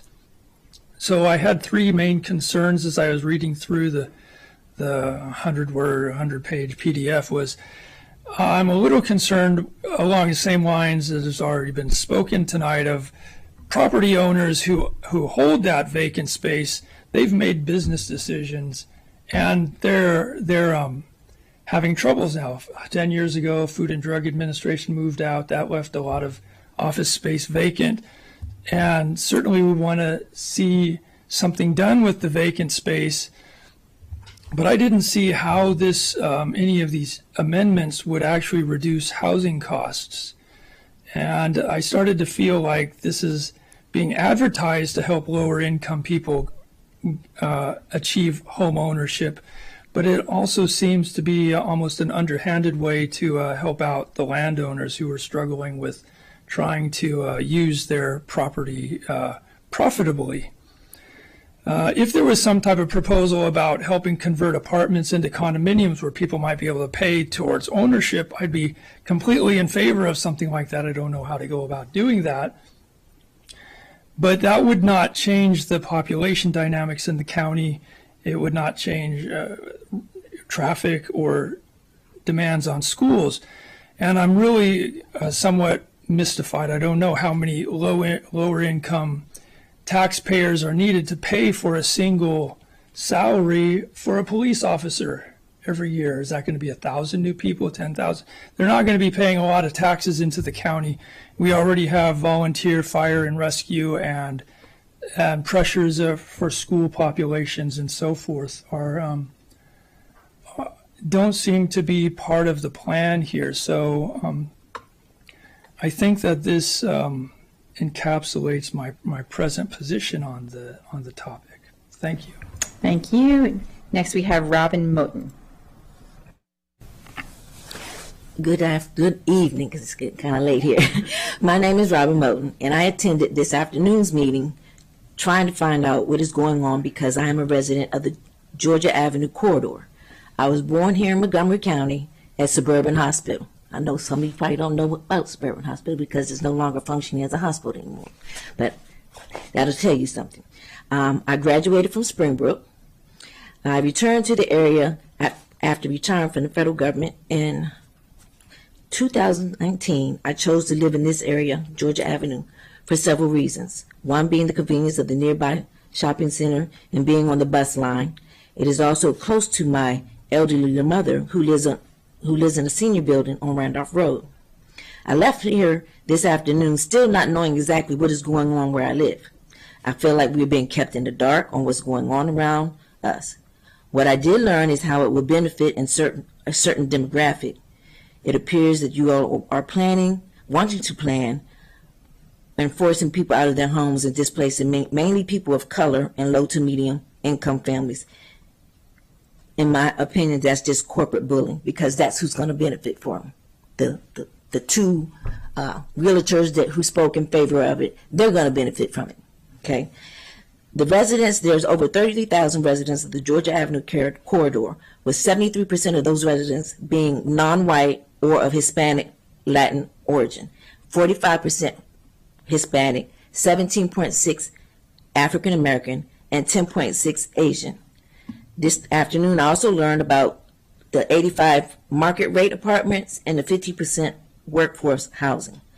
Based on that 73% of the residents that's living there now, I want to know how and where does that 73% fit in to the 15% for those affordable homes. The math is just not mathing for me. This seems to me another form of gentrification. I know it's expensive to live in Montgomery County. It has always been expensive to live in Montgomery County. Montgomery County is one of the expensive counties to live in. It has always been that way all my life. I ain't gonna say how old I am. I'm gonna let y'all guess. It has been flip-flopping back and forth between Montgomery County and Howard County. Are your constituents aware that the developers will be receiving a 25-year tax break at the expense of the taxpayer? Do they know that? You all have not come out. I went around to my community trying, when I found out, and I just found out about this maybe a week ago or 2 weeks ago, about what's going on. I went around to my community. Nobody knows about this. We all elected you. We left our homes to come out to elect you all, but you all haven't come to us to let us know what's going on in the community.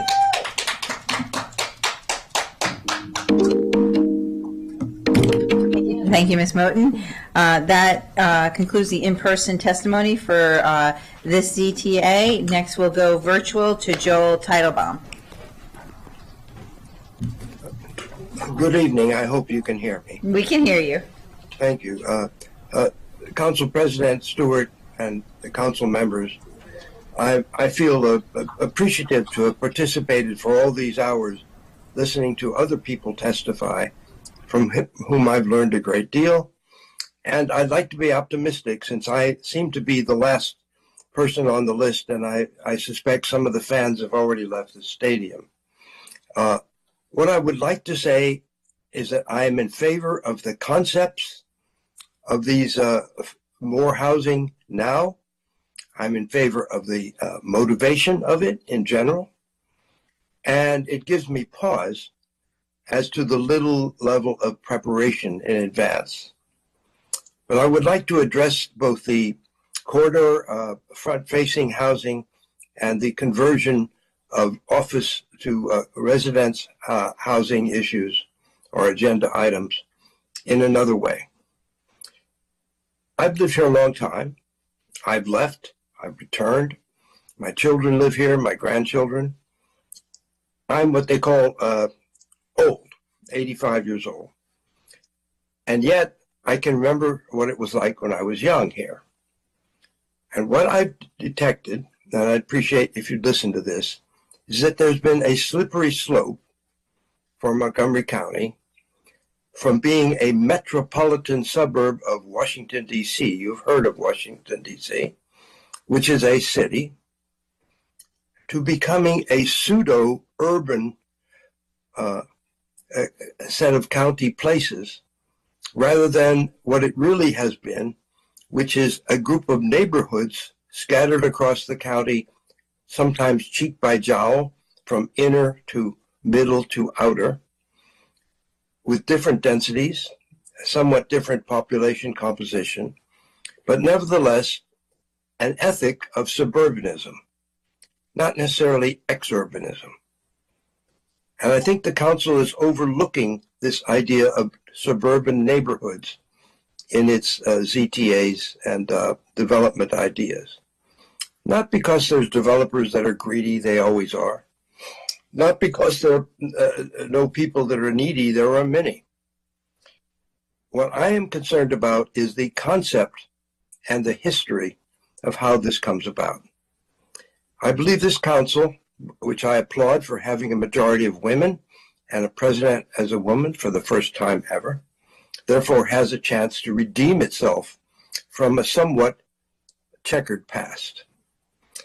The elephant in the room, and I need to say this acutely, is that it's an all-Democrat county council in a majority Democrat county, and therefore even the Democrats don't agree with each other and form little, shall we say, sections which fight with each other.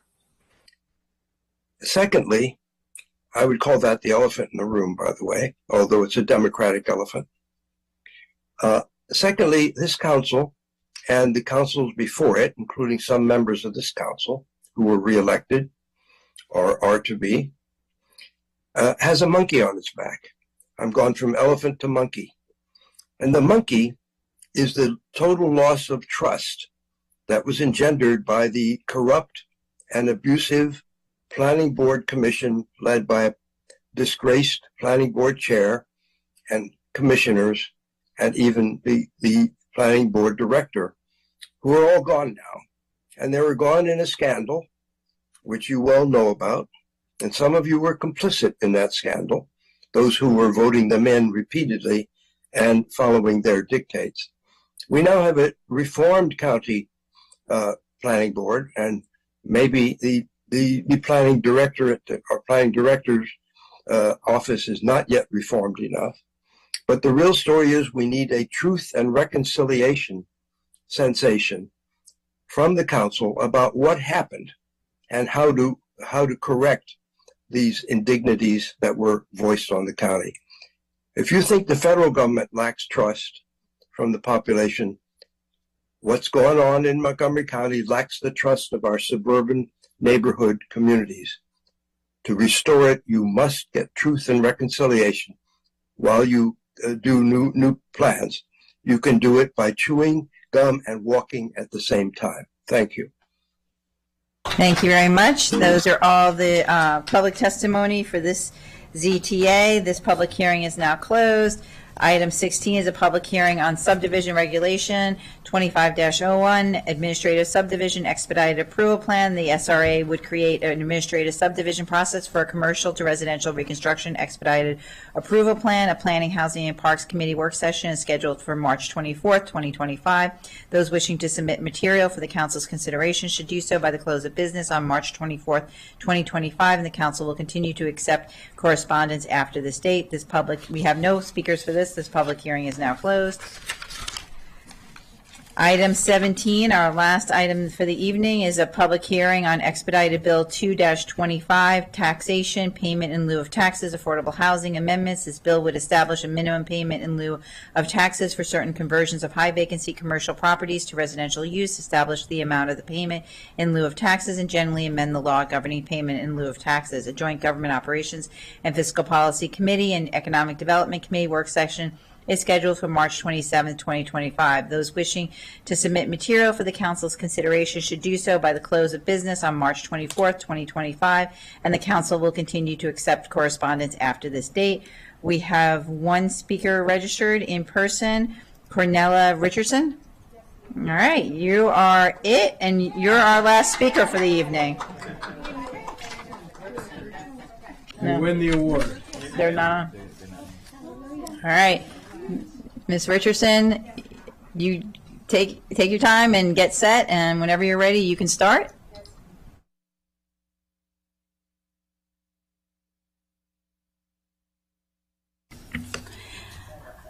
Thank you so much, Madam President Stewart, and all the councilmen and councilwomen that I sit before this blessed evening. I am Cornella Richardson. I have been a Montgomery County resident since 1995 after completing my bachelor's degree in Daytona Beach, Florida at Bethune-Cookman College in television and radio broadcasting. I moved back to the DMV to take a job located at Walter Reed Army Hospital as a United States Army medic after completing my studies in Daytona Beach, Florida. I became a student to complete my medical training to be upgraded to a respiratory therapist, a respiratory specialist, I apologize. Due to the increase in my then living in downtown Silver Spring, so I've seen this happen before, where the out with the old, in with the new policy was in place, where the developers took the upper hand, and it left us with an increase in our rent. I lived in a luxury apartment at the Summit Hills luxury apartments at I believe that's Colesville Road and East West Highway. My then husband and I at the time did have adequate housing with our luxury apartment, and we were very satisfied there. But when the developers came in, it gave a boost in our rent, and we were pushed out to go to a county where we could afford housing, and that was PG County. We then was given the opportunity to move back to Montgomery County when United States Army Hospital Walter Reed was moved to Bethesda. I took hold of that opportunity, came back to Montgomery County to raise my then younger children. So I raised my two children here in Montgomery County. I have been in the local area of Georgia Avenue for the past 20 plus years, and that corridor is now being affected by the ZTA 2502.